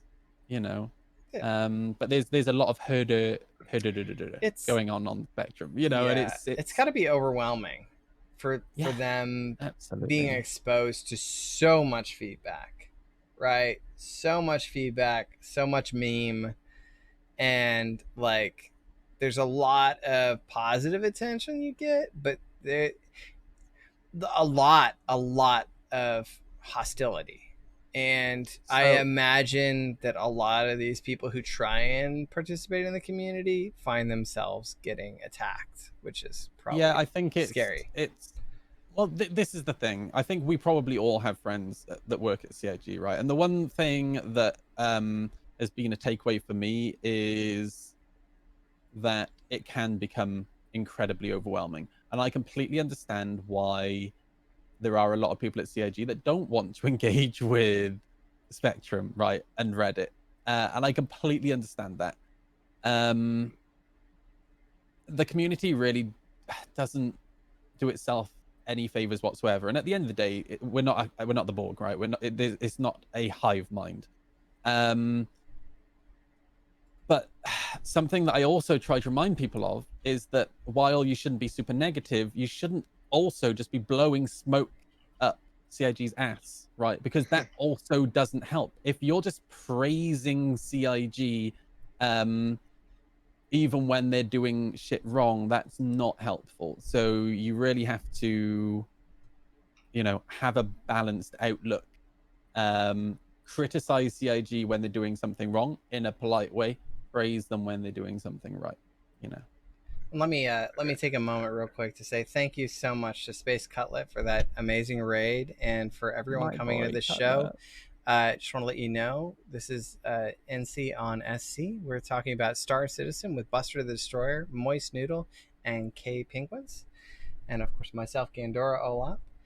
And I'm Weedle, very happy to have you all here. Weedle's talking about Star Citizen. She said that y'all got to stop dogfighting. What? No. No. Different kind of dogfighting. So, can I kind of jump ahead. off of that real quick? Not too Sure. far to go on a tangent, but Yeah. So I've actually been in some profile positions where I've been in like in charge of customer service locations and stuff like that, right? And 100% agree with you. It is definitely interesting. One example I like to give is my wife always is like, how does it whenever you talk to like insurance companies that they always give you what you want, and when I call them, I get nothing. I'm like, because I treat them like human beings, and I talk to them, and I understand that this is not your fault, but I need your help. Help me as another fellow human being, and I make them. I treat them like a human being, and they treat me like a human being. Excuse me, let me call Chris Roberts, everybody. Let me tell you something. I would go out of my way and out of scope of support to help customers who treated me like I was a person and not a corporation. There she goes. The number you've called is no longer in service. Yeah, hey Chris Roberts, how you doing? Tell your employees you love them because they're wonderful people. All right, bye. Turn.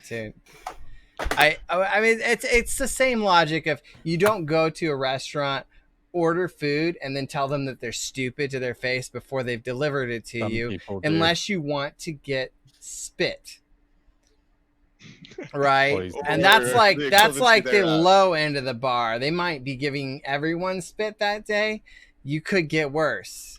So like, you don't know what people are going through behind the scenes, what they're working on, and what they have to go through when they're part of a large organization developing software. It is a lot of work. They are working on multiple different projects, some of which we aren't allowed to know about, I'm sure. And, it's really cool to be able to work on a project like this, but it has to be very stressful for them. And as someone who knows a lot of people from CIG, and all of us here, have interacted a fair amount with members of CIG as full-time streamers for this game. And it's a balance.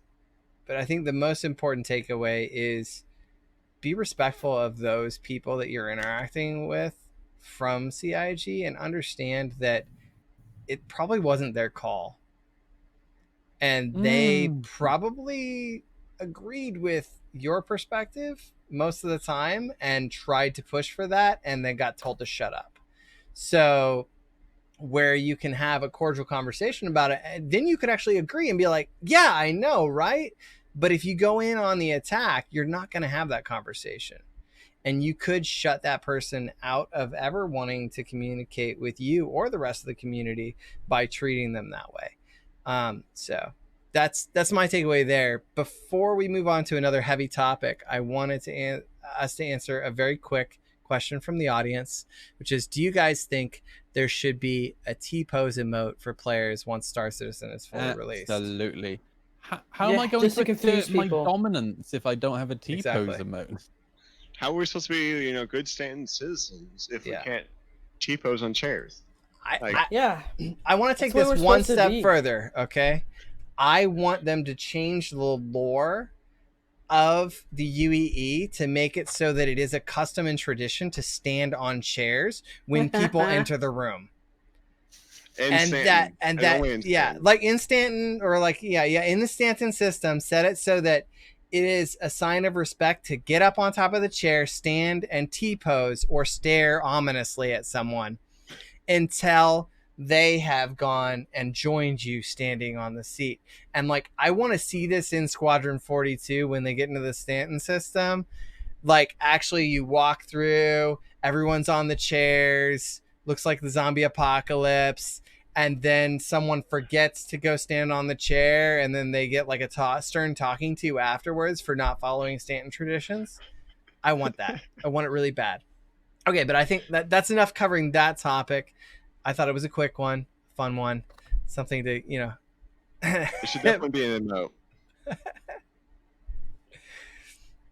Okay, so the next question for everyone is, will you be picking up the Rock Miner? Let's start with Buster. 'Cause she's been going last. When I have money in my life that I can spend on this freaking game, yeah, no, I don't know. I don't have, like, personally, I just don't have the budget right now to even spend something on something small. Okay. So, But if yeah, I mean, if I'd you like it, you did- know.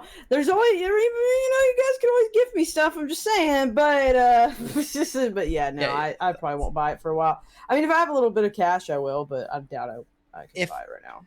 If someone was going to offer to give it to you, then let's pose it that way. Yes. Would you take Oh, it, 100%. and would you choose to not melt it to use to get something else later? It depends. I mean, I'm one of those people. I tend to like buy Weedle. See you later. I tend to buy stuff and I keep it. I've only ever upgraded one ship, and that was my Hurricane into an Ares Starfighter Inferno.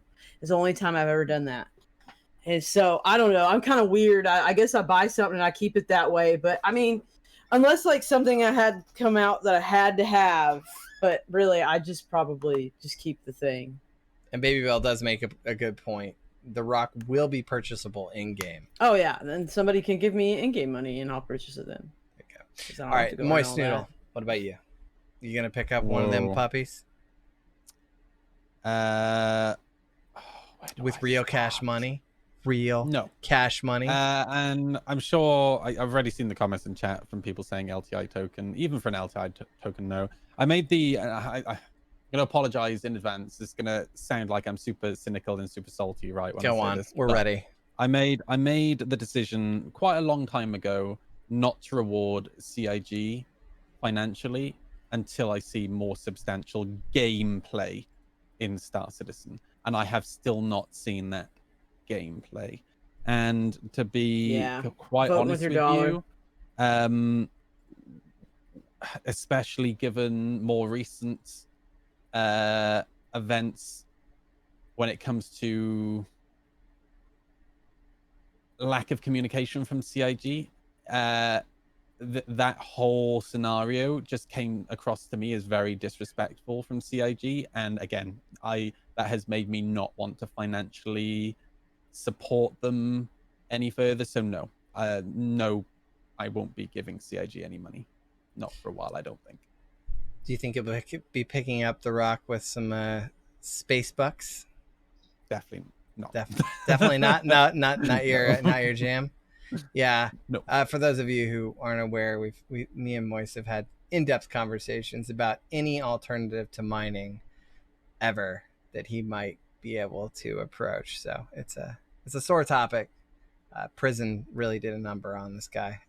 So F's in chat from Moist I'm a Noodle. reformed man. I'm reformed. Thank you, Clapton. I figured out how to hack my crime stat faster. All right, Penguins. What are your thoughts? You gonna pick it up? LTI token, or are you gonna hold No. on to it forever like Buster? You gonna So I honestly, not to the same extreme, but I've kind of really hardcore pulled back the amount of money that I'm dumping into gift cards, but B into the game itself. I still believe in the game, but I also believe that I'm already invested way more than I am in any other game probably combined in history. So if they can't take the amount of money that I've already given them and do something with it, then I don't want to invest more. And that's the other big thing, right? Like, I don't really get anything out of it back other than a game to play. Like, there's no stocks, there's nothing that come back from this. So I'd rather play stock market with that money, or something like that, right? And, I'm with you, dude. add some more money to my cash flow then that I can use in other games and stuff. Especially whenever we've had how many patches that have been unplayable. Like, that's my big thing. Is it's not even necessarily all the rest of that. It's more of, if I can't play the game, I'm not going to invest in the game. Like, I understand it's an alpha, and I understand that. Like, frick, I've done development for over a decade now, but normally companies don't ask you to invest in a alpha or a beta for a reason, because they understand that you are putting money in. And I know it's also crowdsource funding, because I've heard all these arguments in return, and to be honest, I've used them in one point in my life. But yeah, I'm not going to reward them for broken patches and lack of gameplay. Like, none of my gameplay loops are in right now, not one. I mean, medical is in, but not really. I can't drag somebody. I can't even medipin them into the face if I want to. You can drag them now, but you can't do anything else. Yeah, I don't know where just you're supposed to collect drag them them. in your cutlass. Drag them up the ramp into the red and then like toss Yeah. them in the bed. I might- Drag them to In EVE hell. Online, I used to collect corpses, so that might be my new thing in Yeah. Star Citizen. Yeah, I think that's the thing. So, for me, I'm based on the fact that the Cartual and thereby the Santok Ya have a significant boost. I had upgraded my Santok Ya package to a mole, and I found it was the only way I did make money, but I didn't necessarily enjoy it as much as I had hoped. So I was going to switch to doing more combat probably moving forward, just because that's what I have fun with. Everyone tries to peer pressure me into doing trade and shit, but I just hate it. So I like killing things. I like blowing up things. If I have the extra store credits, I probably would pick up a rock just to play with it. But that's mainly because I tend to have very little money in game. I wouldn't expect to keep it. I highly recommend anyone who has lots of ground vehicles as your way to invest in this game, and don't do that. Just don't do that. If you're looking at 100 different ground vehicles and really tiny things, and you think that you're spending your money wisely, I recommend talking to some folks, jumping in with any of our discords. We can help you to rearrange that existing money you've put into it into probably Most smarter ground places. vehicles in the game can be purchased by just doing 1 or 2 Exactly. missions. 1 or 2 missions will get you most ground vehicles, and we're expecting this to be like, what, 100K at most. It does not make sense. The scale is logarithmic, basically. As you go up in the ships, your dollar is worth much more when invested into larger vehicles, medium and above, than anything else. But the rule of fun still applies. You can't really have that much fun in the Reclaimer right now. You can have a lot of fun in these smaller vehicles. So I understand. But if you're specifically buying, especially like, imagine you're one of these people who buys this stuff and is waiting for release. Yeah. Right? Don't do that. If you've already dumped a bunch of money in, spend it on the vehicles that are going to be really hard for you to acquire that you want. And then have the fun of building up your arsenal of ground vehicles and stuff like that as part of your gameplay loop. That's at least my recommendation. Obviously, you'll do whatever you want. It's your money, and it's not really my job to tell you how to spend it. But my recommendation is that. Can I put one Sure. jump off point on that? Sure. One of the things I quickly learned, because I when I hit this game, I was like, oh my goodness, this has got such potential. I had massive amounts of cash flow at that time. I wasn't married, et cetera, right? But so I actually put a lot of money into the game, like, right up front. and I bought all these games. Like, oh, they said they're coming out, so I'm expecting they're gonna come out in a year, because I was naive at that time. This is like 2.6. Aren't we all? Yes.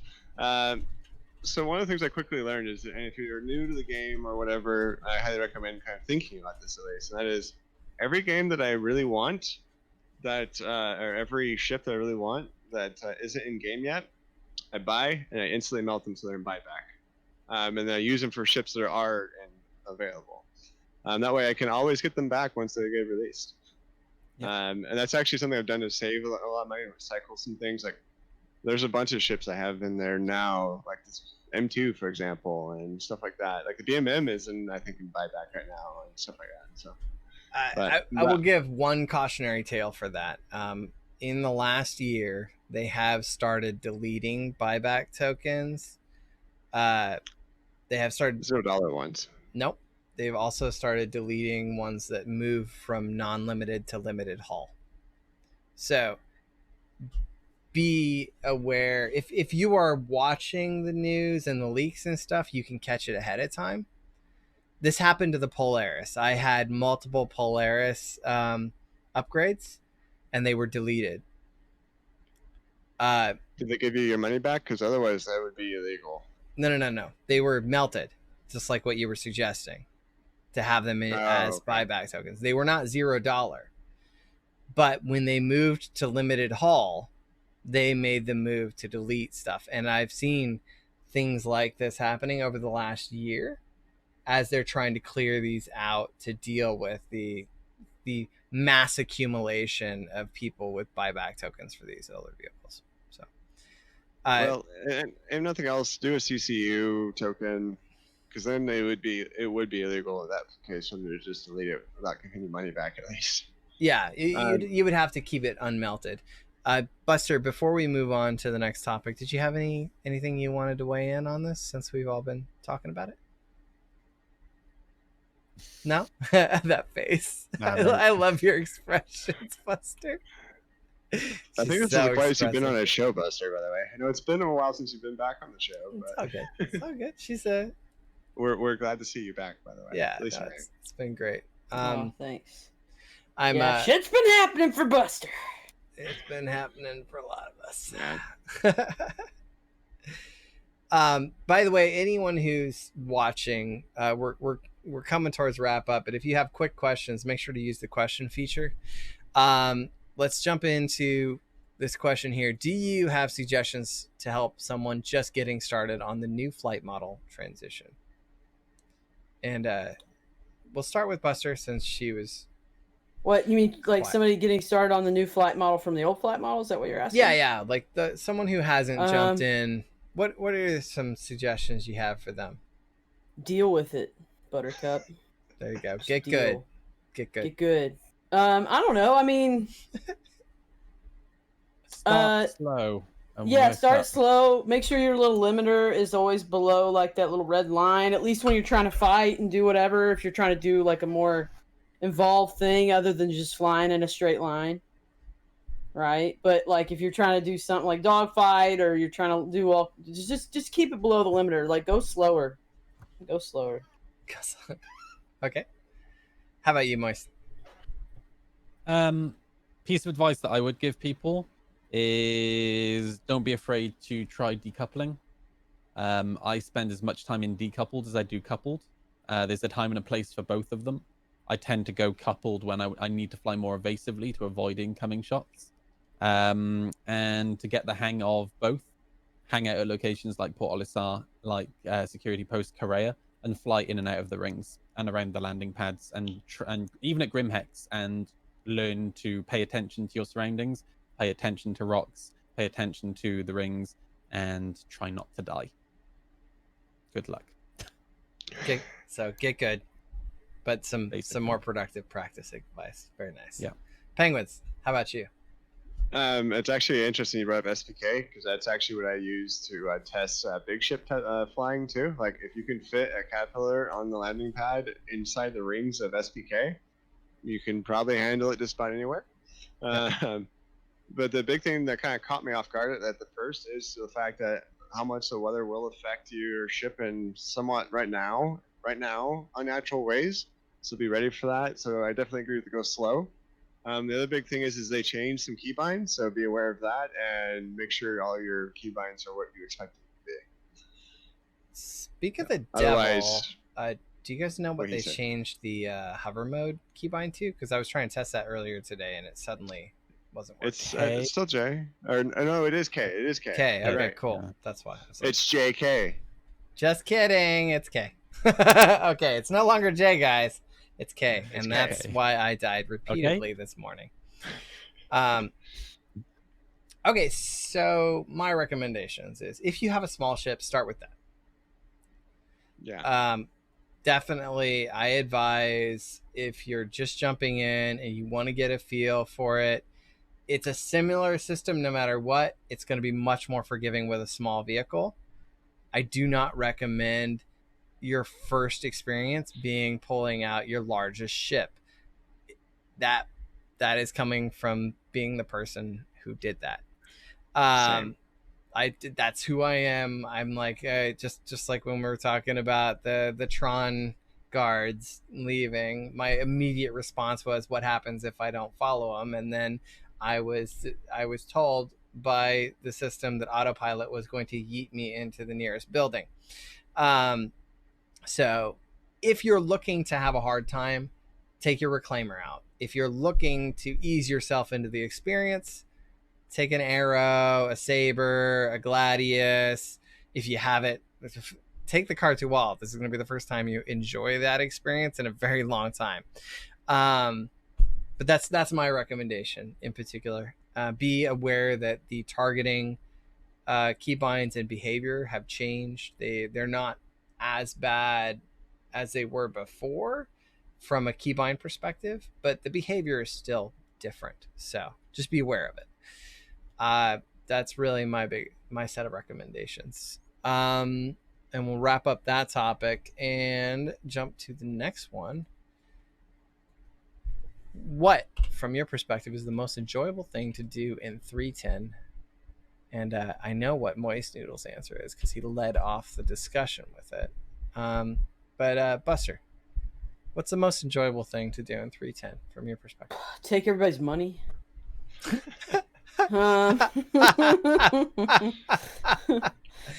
Go on. I don't know, like in 310, I gotta think about it.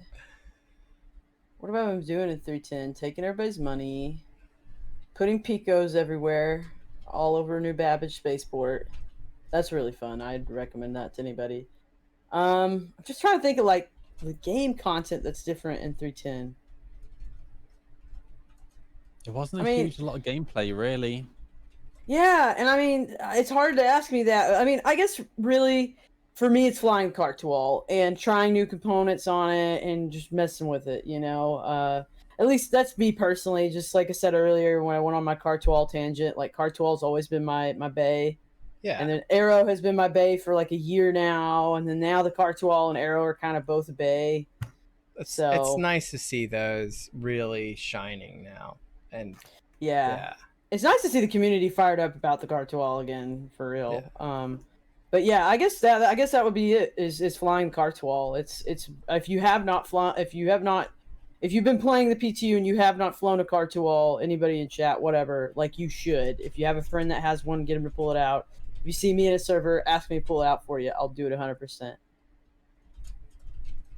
So that's really. I mean, I guess that's my answer. Okay, Fighting in the Kar-Tual. cool. And, putting picos everywhere. So, Penguin, what about you? Shooting people. Throwing With some lead guns? Yeah, Okay. shooting people right between the forehead. The usual stuff. 2 to the chest, 1 to the head. Have you found that it's improved in 310 from 3.9? Compared to 3.9, Yeah. I mean 3.9 was unplayable. So, yes. Okay. I mean, I played 3.9 a lot, and I was able to have good FPS experience. But I will say, from playing it that there were some improvements to the lag on characters and stuff like that. So it was a little bit easier to know that you were actually hitting them. And AI are getting smarter, which makes it more interesting and kind of separates the cannon fodder from those that actually know what they're doing. So, Yeah. which is kind of nice too. No, the use of cover. And that the cover, it appears to not be able to be shot through as easily this time. Okay. So you feel that the FPS has actually improved. Moist, go ahead. Reiterate I actually think it's the joy. I think it's actually a really difficult question to answer. Sorry, it's friggin' 5 a.m. for me now. No worries. Because at the end of the day, we're still in PTU, and people play a PTU very differently to how they play the game when it's live. Because lots of people, they have free money, they've got ships to test, they don't need to earn money to go buy shit. So at the beginning of this stream, I was talking about like people being funneled to a location, right, which encourages PvP, and that's very often like an economic funnel. A particular location that's great for making money, for example, and we don't have that in the PTU. So for me, for example, as much as I love flying and I'm really enjoying the new way that pips are being calculated and being able to use fixed again, that's all well and good. It is still the PTU. Trying to find that PvP in the first place is incredibly difficult, and when we do find it, there's something always broken, right? Like the friggin' singes, for example, that has hopefully, fingers crossed, been fixed tonight with, a workaround has been put in place tonight, which I'm looking forward to testing when I wake up in a few hours' time. But realistically, I'm really pleased about the player trading app. That has made my life incredibly, it's such a huge improvement for me, and I'm really looking forward to seeing what that's like when we're in live. And also prison merit trading, because I spend quite a lot of time in prison, and I don't think it's working as intended, that you can take merits out of prison so then a friend can just transfer them to you and you just walk straight out of prison. Like, that can't be intended.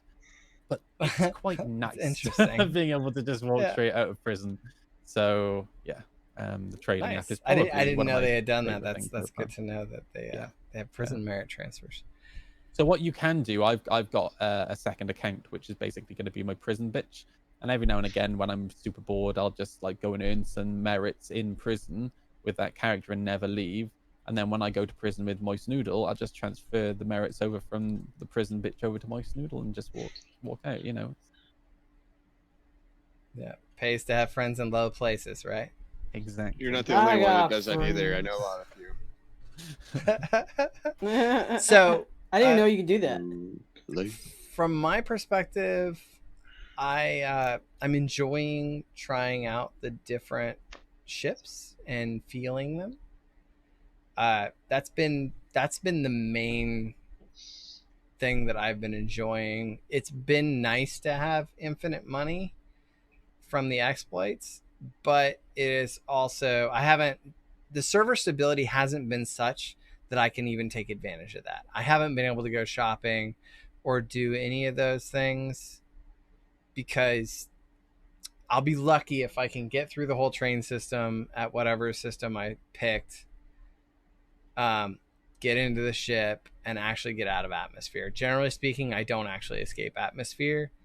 And particularly today, so many resets that I never actually made it to a station. So it's really nice to feel the differences between the ships. I'm hoping that we get enough stability that we can experience more gameplay loops for sure.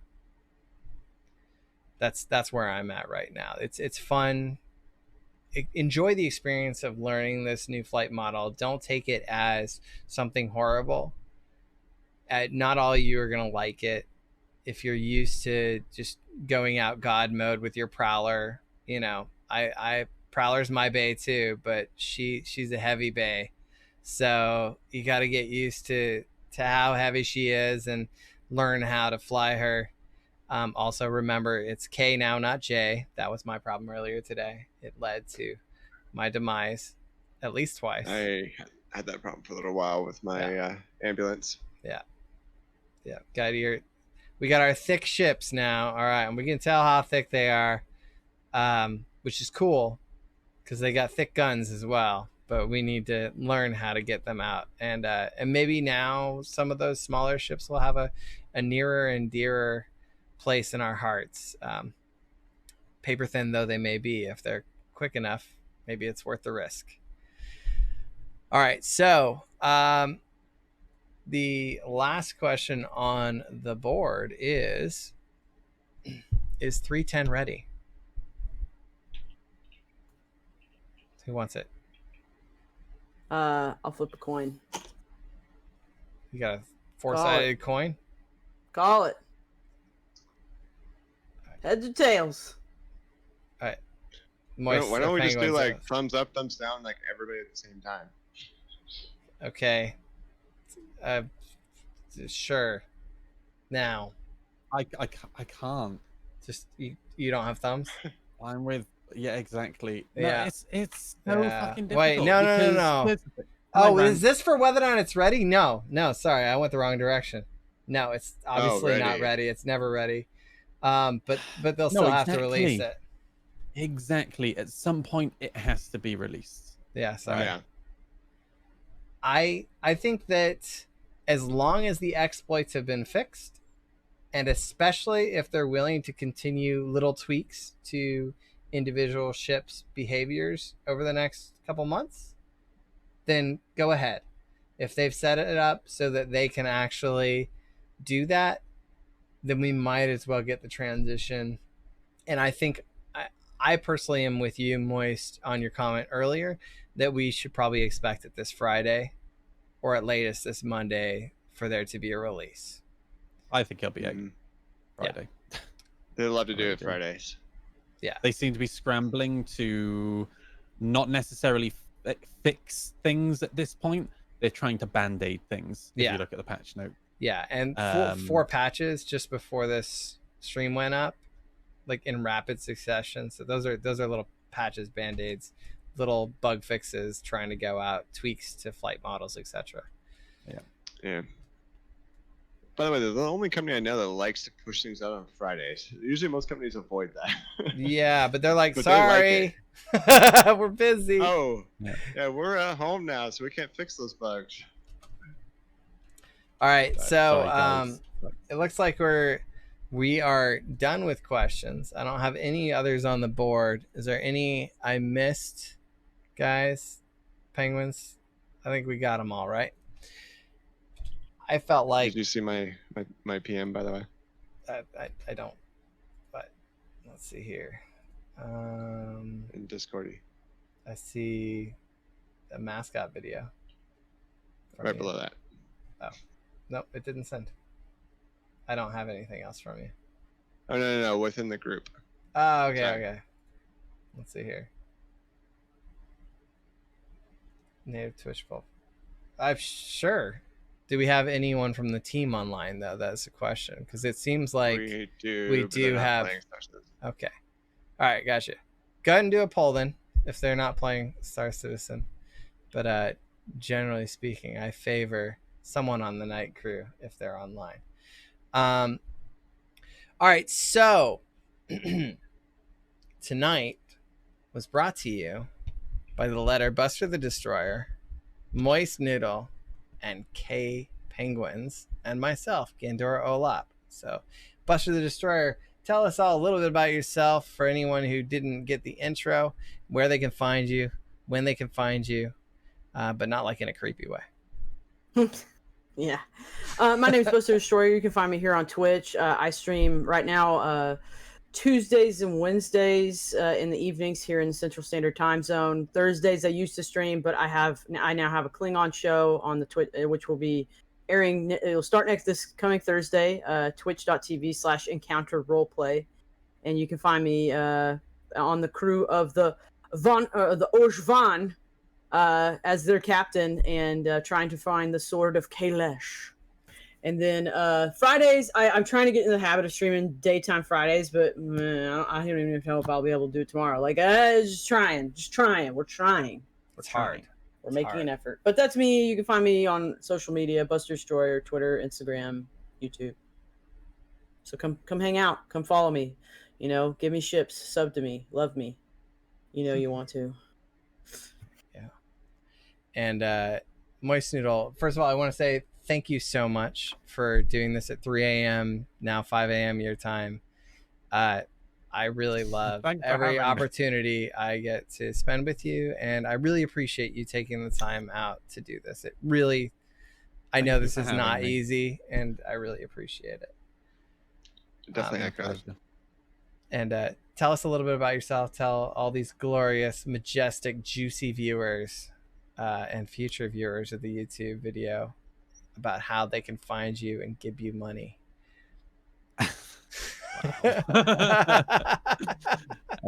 So I'm primarily a PvP streamer. If you haven't kind of gathered throughout the podcast, I stream pretty much daily at twitch.tv/moist_noodle. And also find me on Twitter at the Moist Noodle.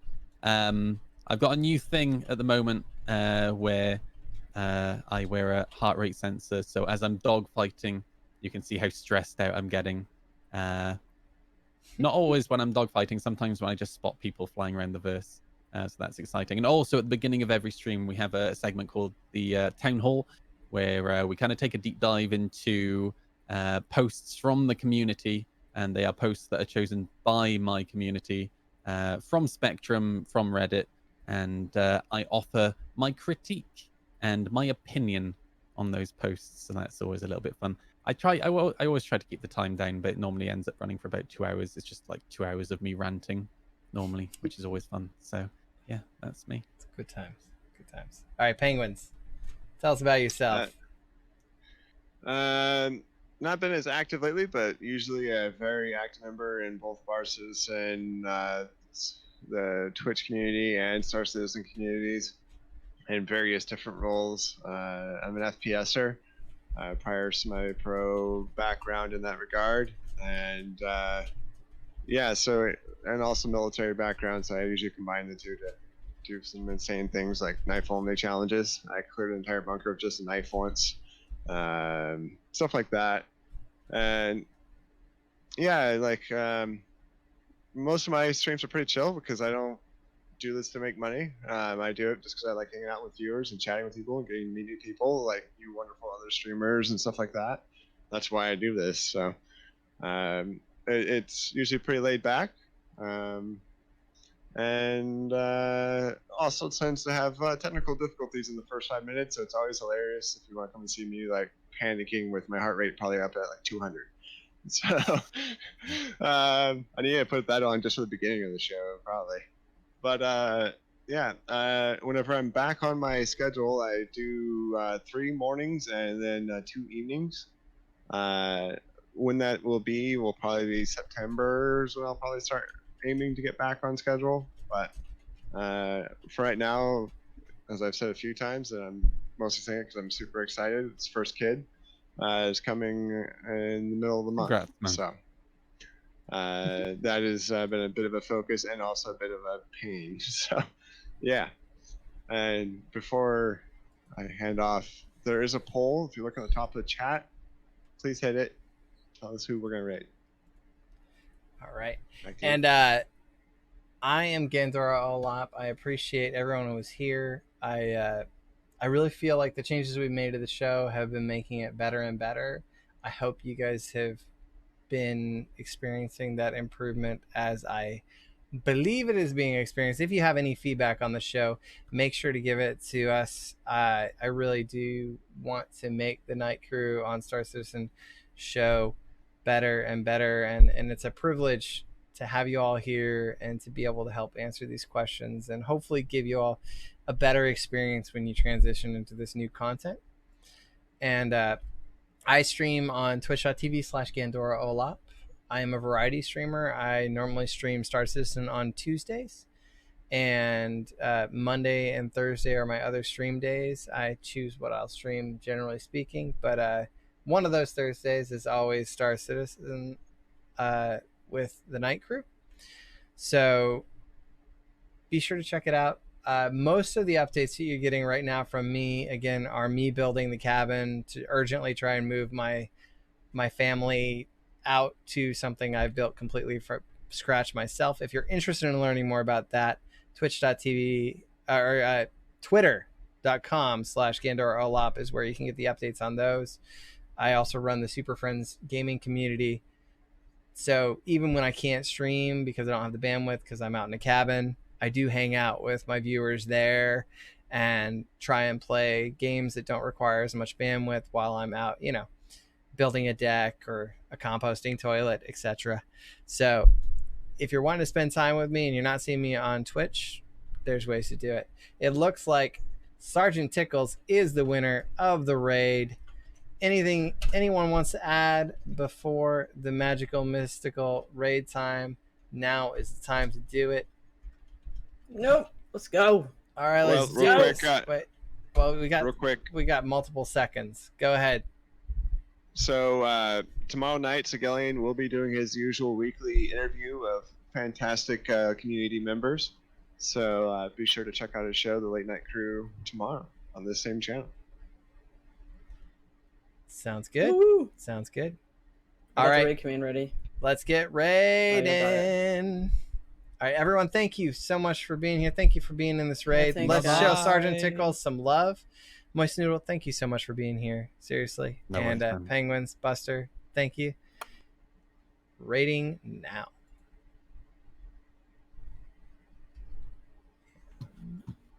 We're done.